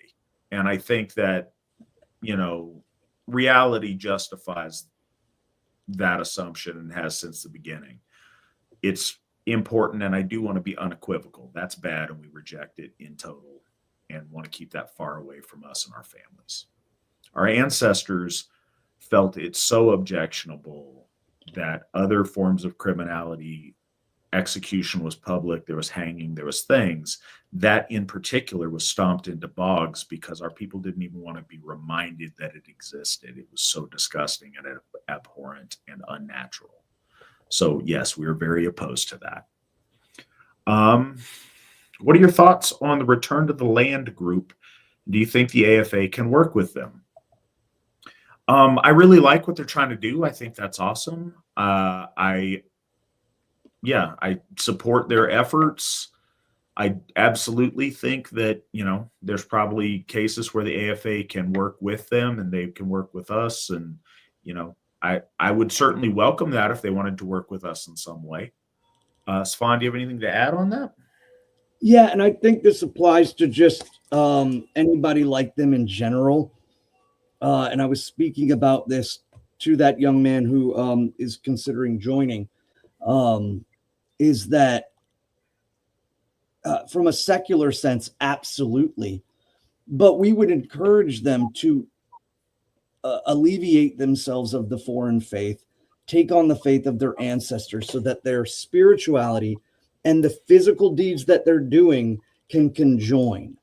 Because there is a lot of mental hoops, a lot of dissonance that I see in this day and age, in which people are saying and doing one thing, but then immediately turn around and somehow jump through the hoops to make Christianity not Judaic, and even down to the point of changing the definition of the word Judaic, just so that they can squeeze by the Mashiach, which is again a Judaic concept. It's not the Messiah is not a European or Aryan, or that's not us at all. And they desperately tried to squeak that around and make these big fanciful stories, and the real ones left to Scythia, and then they hung out in Europe until till Charlemagne, I guess, or some crazy stuff. The desperation is there. And anybody who takes a cursory glance at Christianity realizes its origin, its language, its concepts, its precepts, all of that are not of our folk. It's of a different folk. And they will try to utilize, remember, these people killed our Messiah. And it's like, it kills me, because it's like you're fighting over a Messiah, and the very concept itself is not of your folk. Or they're in the synagogue of Satan without ever realizing that they're advocating for being in the synagogue of Yahweh. It's like you both are like, do you realize how stupid you sound right now? But what I'm getting at is, I think that from a spiritual sense, it would greatly benefit these people to embrace the faith of Asatru. I think that it would create a lineage for their children to understand this isn't about politics. This isn't about those kind of grinding details or built on hatred. No, they're trying to establish their future with safety and security, and they need to know that there's a greater purpose for it. It's not just their one generation and done. So I would encourage them and everyone who is folk to join our faith, to join our church. Absolutely. Yeah. So a couple of bits and bobs here. I meant to say this earlier when there was some talk of it over in the chat room. Human Slayer. I don't think that's the name that your parents gave you. And so I'm really bad that I don't know everybody's name and their handle on here. just putting it out there, because you mentioned Fayetteville. I don't know if you were an AFA member or not. He is. But he is. Okay, never mind. So Nick has confirmed. I asked Nick earlier, and Nick said he didn't know. I told you who he is. You just agreed. I have been set up for failure by our producer. This is a scandal. Anyways, cool. You're an AFA member. I hope that you go to Thorshoff regularly. Anybody who doesn't know, Thorshoff is in Linden, North Carolina, which is about 30 miles from Fayetteville. But sounds like Nick has that taken care of, and sounds like Human Slayer, you are a member. I will look at my messages and see who you are, but cool. Hamowitz bought us a coffee. Hail the AFA, a humble offering to Freyer. Thank you very much for that. Any thoughts on the Narena Society rejecting the term Asatru and changing the name of the religion to Athfornum Seath? I've never heard this term until they started using it. That's because they made it up. And again, people make up stuff. I'm not even criticizing innovation. I mentioned this kind of earlier in the show. They're silly. Everyone wants to be a special snowflake, and every new person or kindred that gets a couple of people wants to come up with a different name for the different thing they're doing and be disunified. Tearing everything down to year zero. Yep, and everything, and then cool. So Narena Society starts at year one, whenever they start. And then when people break off from them, again, year one. That is a recipe for failure all of the time. I think it is literally that. It is snowflakes wanting to come up with their own branding for their own thing so that Mark Purrier can be the king of his 20 dudes in mom's basements across wherever they are, rather than being part of something that's working. I understand. I'm sitting in the big chair as the head of the Asatru Folk Assembly. I get that. I have believed this is, matter of fact, why I joined the AFA. When I was literally nobody special, I was just a member who joined in Alaska. But I joined specifically to not be one of the other, dozens of startup groups that wanted to change what we're calling ourselves and do our own thing. I literally told the gentleman who wanted to start something with me, hey guys, why don't we just be part of the AFA who are already doing this and have been for many years? That's what we should put our energy towards. And so I joined. Yes, I've been greatly blessed and found myself where I'm at. And I have asked Mark Purrier, who is the head of the Narena Society, to join the Asatru Folk Assembly. I've invited him to do that. That invitation is still good. I would love it if he joined us. I'll say this, and I feel the need to say this because I'm very critical of the Narena Society. Really like Mark. Mark's a good guy. I've met him on a number of occasions. I've talked to him many times. I like Mark a lot, and I do think that Mark is a good man. I wish that he would understand that what he is doing takes away from what we're trying to do instead of adds to it. And I wish he would get on the team and come home to the Asatru Folk Assembly. I wish that those members of the Narena Society who genuinely believe in our gods and who have a sincere faith, I wish they would also join the Asatru Folk Assembly and help us all to move forward. But yeah, it's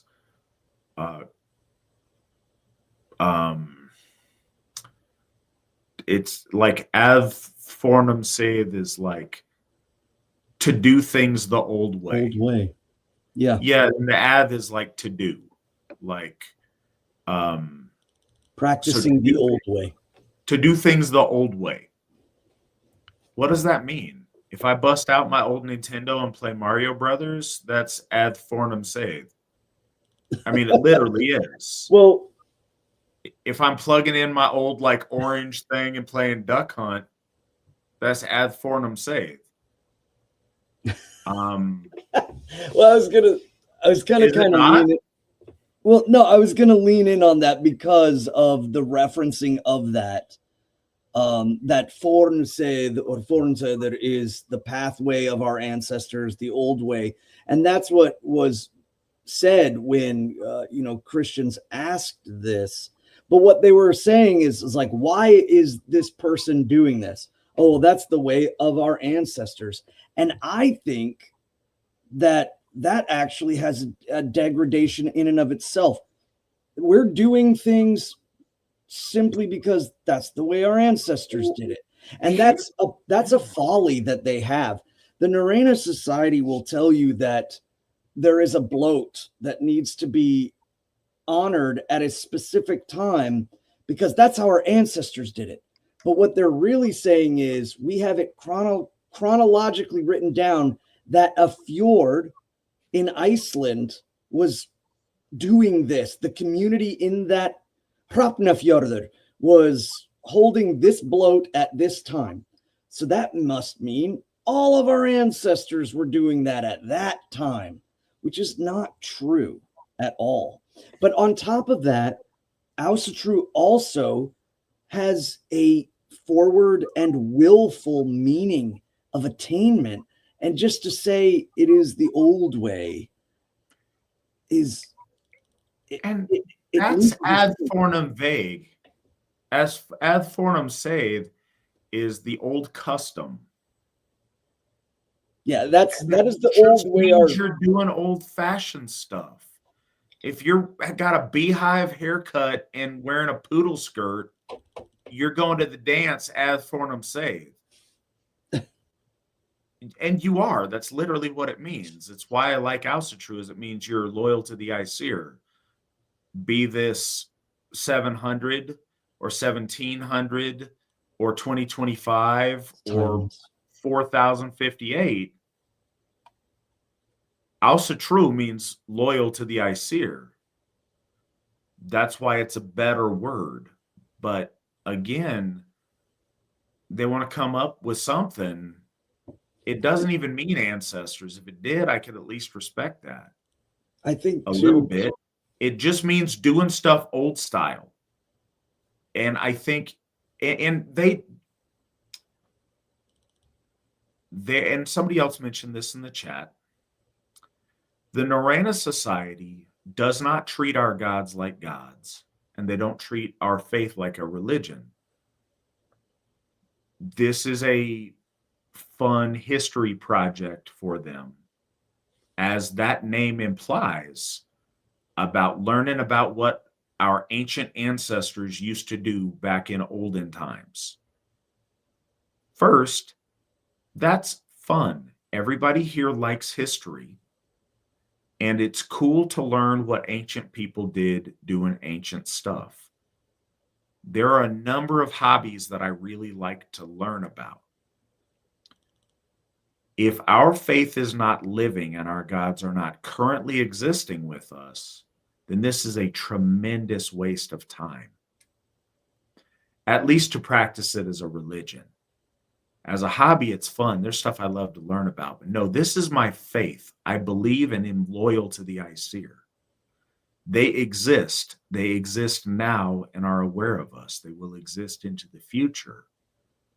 If we are intentionally confining our practice to ancient stuff, that is disrespectful to the Aesir.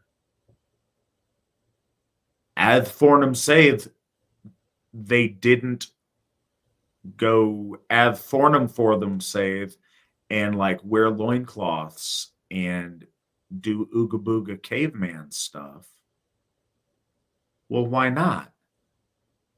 Because we should do stuff that is the old as possible. Why would we do that? In what way logically do our gods exist in this ancient time? I understand we like Viking Age imagery. I get that. But realistically, to confine them to that period of time is insulting.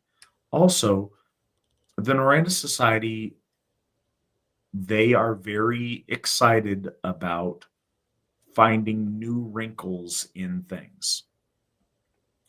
So if we have 10 accounts of things happening one way, but they find one really obscure account that suggests maybe it was done a different way, that's exciting because that's a new theory. I don't think that the Norrena, and I don't do this show to speak ill of other people, but I do get asked about the Norrena Society often, and I think it's worth saying. They're doing it wrong. They're doing it wrong because their focus is not on worshiping the gods in a way that is pleasing to the gods. Their focus is on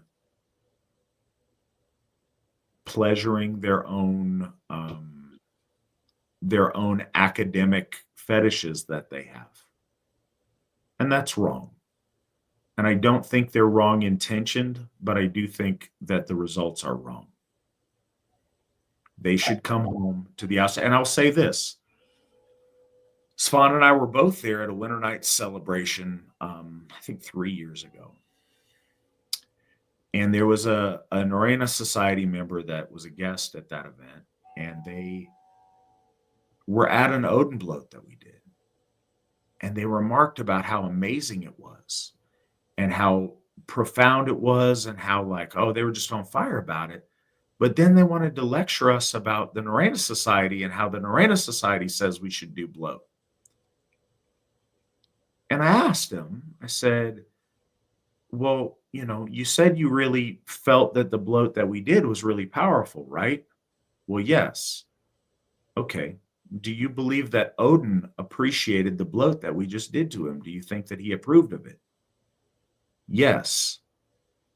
Have you ever felt that way when you did a bloat with the Norrena Society? Well, no. Then why on earth would we want to do it a different way if it was powerful to the folk that were assembled, and if the God that we were trying to honor was honored by it? Why on earth would we try to alter it to something that you've said wasn't powerful and didn't have that effect?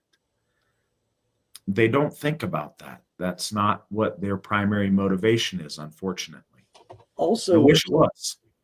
There's another big problem with from a lore perspective, the shifting of lore for one end or another, the idea of placing all the roots in the underworld, saying the gods go down into the underworld all willy-nilly, when from the lore, I'm not saying the gods can't, but from the lore, it clearly states that this is a big thing. This is something reserved for Lord Odin, and Hermod goes in his stead. It's a threshold of importance.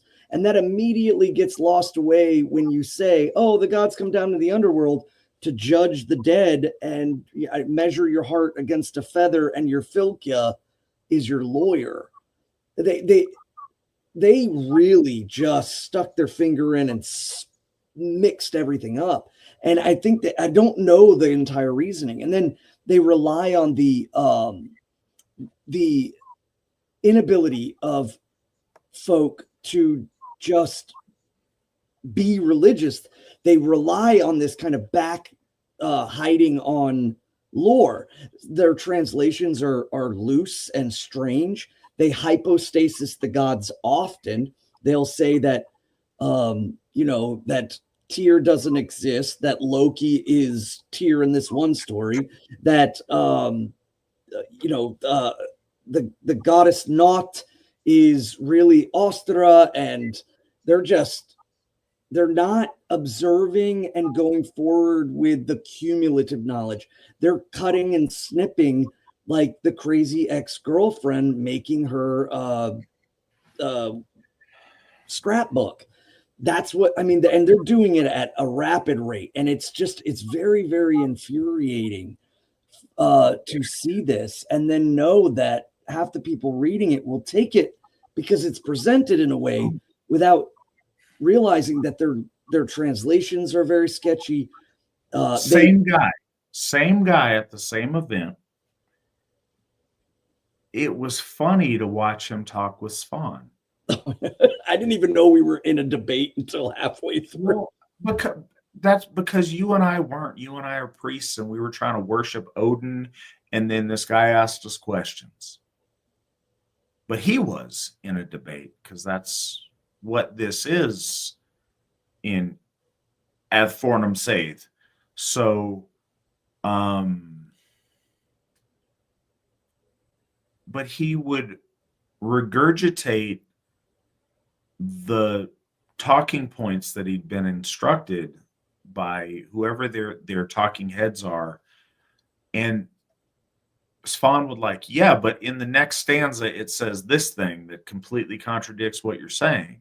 But he didn't know, because it wasn't something that he knew. It was just something that he was regurgitating as like a gotcha point. I realized that I can't, and I would be very offended if people did it of me. But I assume they get asked, and I'm not mad if they get asked about me and they're like, hey, that Matt guy sucks. I mean, is what it is. It is. I don't like trying to evaluate whether someone else is sincere or not, or try to tell you what they believe or what they don't believe. And I would be very, very angry if someone, or when someone, tries to tell you what I believe or what I don't believe. But I will say this, doing this for a long time, and I think that this is where the Norrena Society folks find themselves. I don't think they mean to be insincere, but sometimes you can tell by someone's actions and their countenance what they really believe or what they don't. There's things and maybe some people understand this if they've been hunting. If you go out hunting, you are so excited for the idea of hunting that whatever your prey is, any dark spot in the woods, look, there's a moose over there. And then you get up to it. No, it's just a log. No, look, but this time, no, seriously, moose over there. No, it's just a shadow. When you see a moose, you are almost floored by, like, how could I have ever thought any of this other stupid nonsense was this is obviously a moose, and then it's real. If you don't know and you lack the religious experience, I think it's very easy to think that you are religious, but it is a really different, like, you think you believe. But one of the most special things is, and again, I don't know if Norrena Society people have experienced this or not. There is something transformative when you really believe, and then you can't go back. And one of the best things about being a Gothi is when you can be there and see that happen in someone's eyes. Because again, people tell you whatever they're going to tell you, but you can see in their face that something transcendent occurred and their life has changed. And that matters. And I think that Norrena Society people,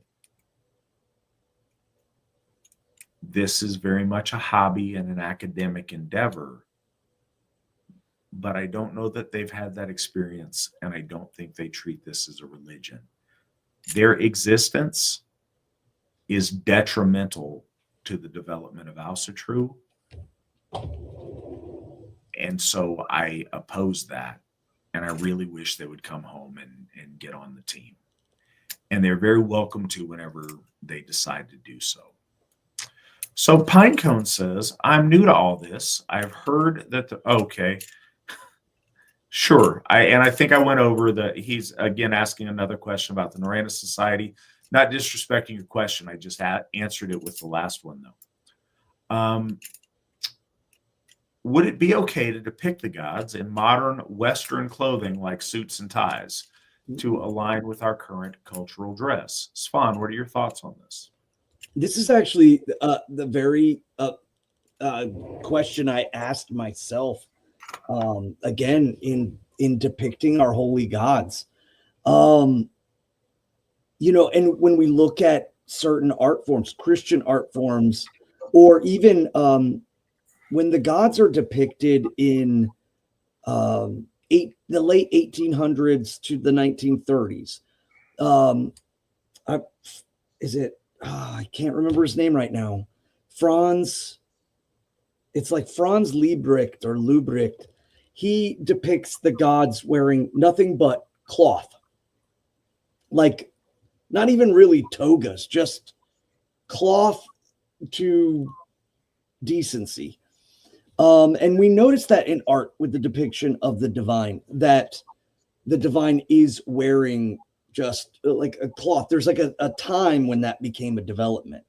Other times in whether it's Greece, Rome, and even Judaism that becomes Christianity, that comes into Greece, starts to take on what would be the modern dress of the times. I saw somebody, I can't remember, in the chat saying, there's the Bacchus element in Christianity. The Jewish Christians were trying to convert the non-Jewish Greeks, and the way they did that was by comparison with Bacchus. So the togas, the wine carafes, and all of those things at the time would have been seen as modern day. And they were, again, trying to depict divinity, as funny as it sounds, as a modern hip kind of thing. Bacchus is cool, but have you heard of this rabbi from Jerusalem? Or, he's got the water and the wine. So really what it is depicting divinity in any form and in any clothing with intent, has purpose. The biggest point of that would be, is it done out of respect and piety? And so when I started doing the murals, I decided to choose the older style clothing that our ancestors wore. The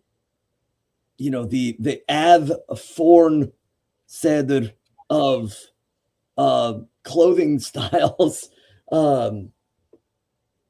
as a kind of hearkening back to the peninsula that we got cut off from. It's the same reason why Nordic is predominantly used. There are plenty of other groups that I'm going to do it in Anglo-Saxon, I'm going to do it in Normandy, I'm going to do it in this, but the last people to practice were them. There's a consistency level of it, and then so I decided to go with that with the clothing. Would it be heretical? I don't think it would if it was just normal clothing, but I have seen now that modern clothing carries with it things that if you put them on the divine, it would be heretical. If you were to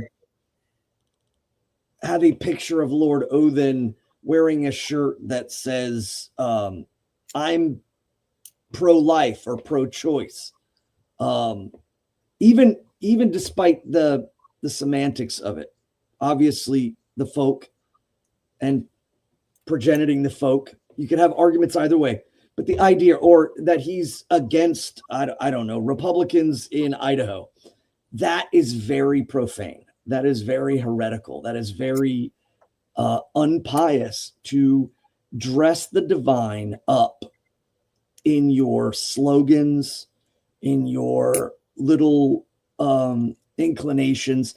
They have seen so many ways that we have tried to govern ourselves, and then you have the audacity to dress them up in something going on right now in all of the lifespan of our lives that they've witnessed of us. Very, very disrespectful. I think they're above that. So you would have to be careful with the modern. I think the Western dress, the tie, the collar, and what that symbolizes could have a positive and pious effect. But what I think also is the truth of it is that right now, when we see that, it immediately connects us to the peninsula that was broken off. And that's important. We need to connect our folk back, and they need a starting point. I know this sounds strange, but I swear I did not do this in any disrespectful way, but I depicted some of our holy gods as folk during times of great conflict. I depicted the gods as almost like as in Victorian Civil War dress. But I was doing this because of the nature of war and some of the ideas of that with the Confederate or the Union soldiers carrying Bowie knives, in equating that to the ancient, our ancestors carrying the skramosaks or carrying the sword. There was things I was playing around with that. But I think it's you have to be careful, and as long as you're doing it in piety, it is good. That's why some people also choose to use symbology, go for different types of depictions of the gods that are not even.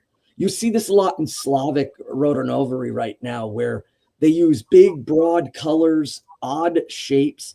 Nothing is super hyper realistic, and they're again painting divinity in an expression of emotion and color and symbology.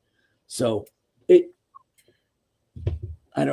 very nuanced, but I don't think it's something terrible. It's just I've seen it done in a terrible way, so it immediately makes me go like, ah. You mean bright colors like this? That's the first thing I thought of was Rodnovery Thor. Oh yeah, there's another guy I found him on Pinterest it's even more abstract than that. I mean, I find that quite nice. Yeah, Nick, if there's more of that, if you could link it to me on the side, that's really kind of pretty. I like that.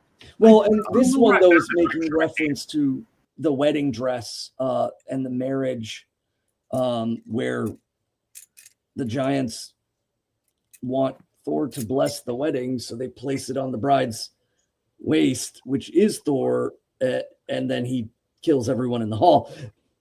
There's a lot about that story that's interesting and tells a lot about our culture and the culture of our ancestors at the time. But the depictions of the gods, the usage of colors.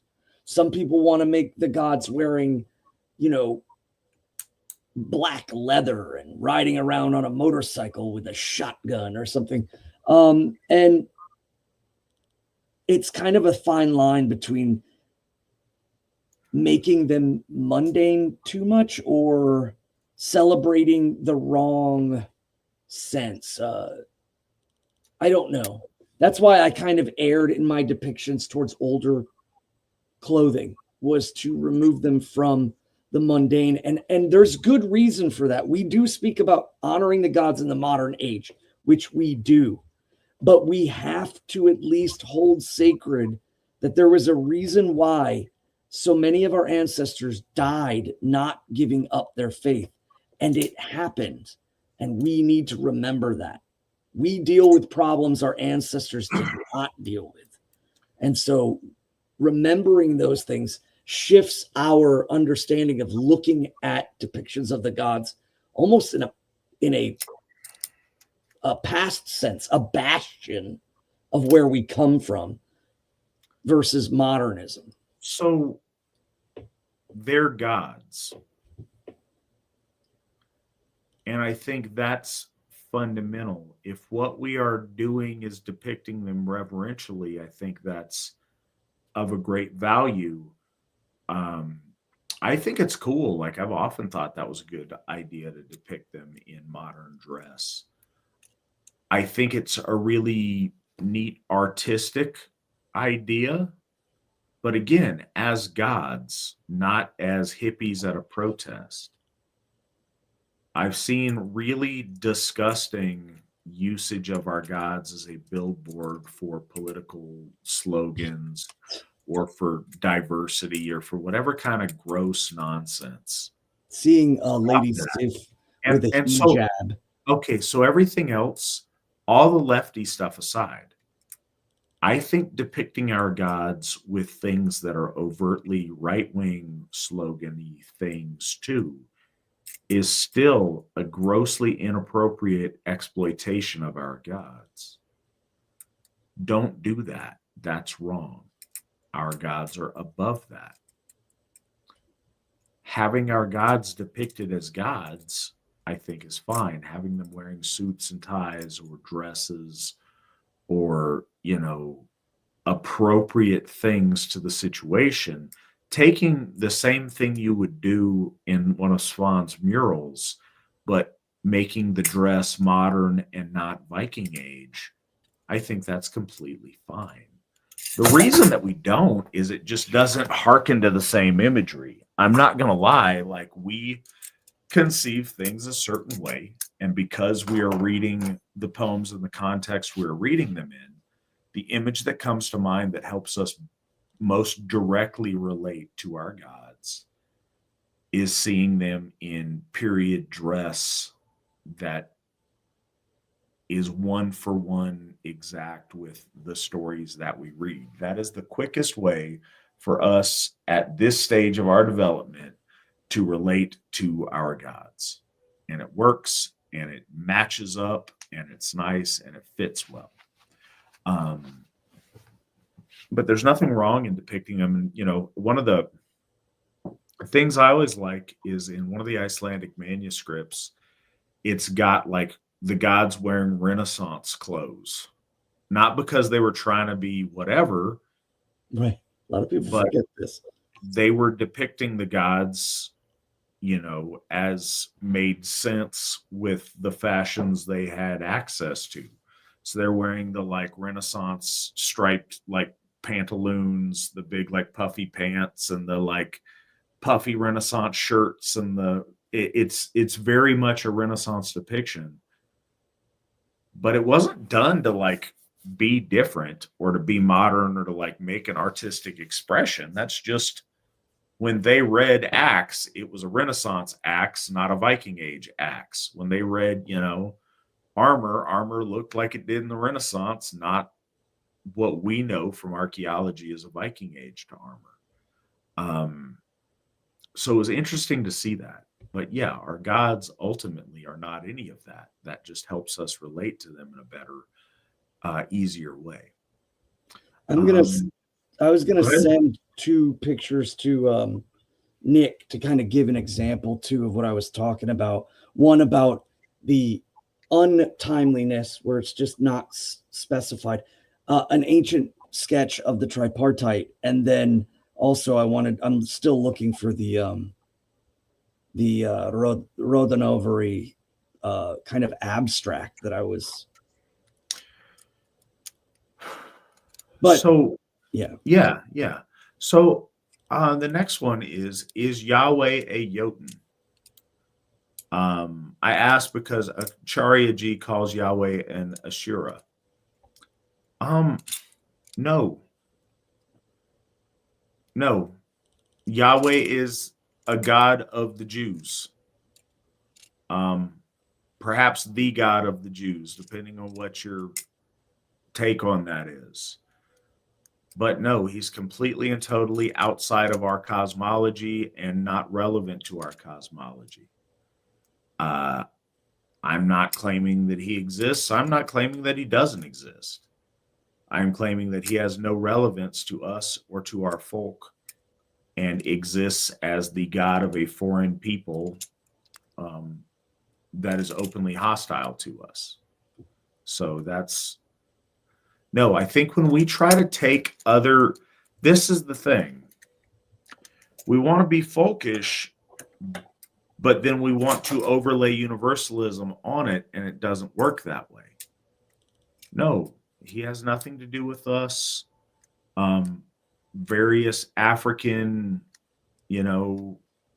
African deities have nothing to do with us. Chinese deities have nothing to do with us. They are not referenced secretly in our lore because they don't relate to us in any way. They are outside of our cosmology. And last question of the night. Hey, again, thank you for sharing this weekly episodes. I've been tuning in perhaps a year or so now, and I enjoy them immensely. Okay, not really a question, but last comment of the night. Naufenlaust, thank you so much. Really glad that you are enjoying the program. I'm glad that you've been following us for a year. That's a long time. Thank you for that. It surprises me. We're at episode 163. So that's quite a few. I hesitate to contemplate how many hours that represents, but quite a bit. Thank you guys so much for your continued participation and enjoying the show. As I've said, if you like the show and you believe what we're putting out there, you should join the Asatru Folk Assembly. There's always times in your head you might think are better. That's not true. The best time for you to join is 30 years ago. The second best time is right now. So if you like what we're doing and you agree with us and you're a heterosexual white person, come home to Asatru. We've got great things to do together. Yes, Fawn, you look like you've got something bubbling that you would like to say or speak on. Please do. Well, I was just wondering if Nick got the images. I really wanted to show this because I think this is important. I think that was a great question. Obviously, I'm all worked up about imagery of the gods. Well, then you got to talk for a bit because it's going to take me a minute to get it from my phone to my computer. Okay, well, I did want to say a little bit about Yahweh as a Jotun.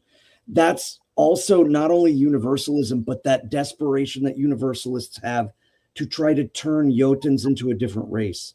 Lord Odin is descended of the Jotuns. So does that mean that Yahweh is like Lord Odin's great uncle or cousin or what have you? We can't be doing that. That is the God of the Jews, not our God. And you can see that even in the Bible. Everyone back then was talking like that. There was a reason why the Jews said Yahweh cannot go up into the north. There are men with iron wheels. Their gods up there are like barring him from going up there. Though that he is the God of the Jews, and for European people to worship him and then jump through the hoops and say, you know what? We're actually the chosen people of their religion because they denied the very thing that they came up with, the Messiah. But we've taken that because now the Messiah is European. It's super sad to see, and we really need to get away from that. Al-Sirgo was absolutely correct. The universalistic part of that, but also that Jotun part was, and we've spoken about Jotuns before. The usage of the word in a modern sense, trying to make them like a different race, but they are not. I just wanted to say too, I found the pictures. The pictures are of two tripartites, one of the Slavic tripartite, and the one on the left is very just colors, bold, no clothing. It's symbol, and it's very similar to ours. You can really see how the Slavs and the Germanic folk are truly. We are of the same tree, just different branches. But in their tripartite, they have Perun on the left, they have Svarog in the center, and they have Veles on the right. Whereas you see on the right-hand side, there's a very unspecific kind of cloth covering the crotch depiction with crown elements and so on and so forth. And here we see Lord Odin in the center, and we see Thor on the left, and we see the fruitful one, Frey, on the right. And this would, of course, be the Uppsala tripartite, where the movement of Tyr out and Frey in amongst the Swedes was priority. But the one on the left, the symbology of the body and the shapes that he did, really, really interesting stuff there. I thought it was just worth seeing. No, and I just kind of want to leave on our gods are not any of these things. These images, the point is, and the point of the depictions in the lore is to help us understand our gods. There's not like, if you literally walk up a rainbow, eventually you will meet a big angry looking guy with red hair in a goat chariot that's super swole, that's got a like physical iron hammer. Our ancestors weren't idiots, and neither are we. These are artistic expressions that illustrate the might and the power and the raw nature of Asatru. So our imagery should bring us closer to understanding with the gods, as opposed to try to bring the gods down to us to relate to us. It should always be to help elevate us to relate to the gods. And the directionality on that's really important. Svan, you look like you had another point in there. No, I was just laughing at something said in the chat, or not. Oh, no worries. All right, guys. Well, thank you all for being here with us tonight. It's been a good show. I enjoyed talking to you guys. I'm hoping to see as many of you as I can at Freyfaxi at Baldershof. If you can make it out, it's going to be this Friday and Saturday.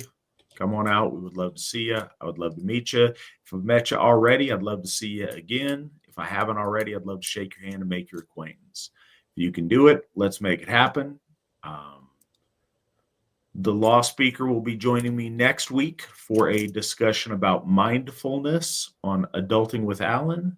And until then, hail the Aesir, hail the folk, hail the AFA. And remember, victory never sleeps.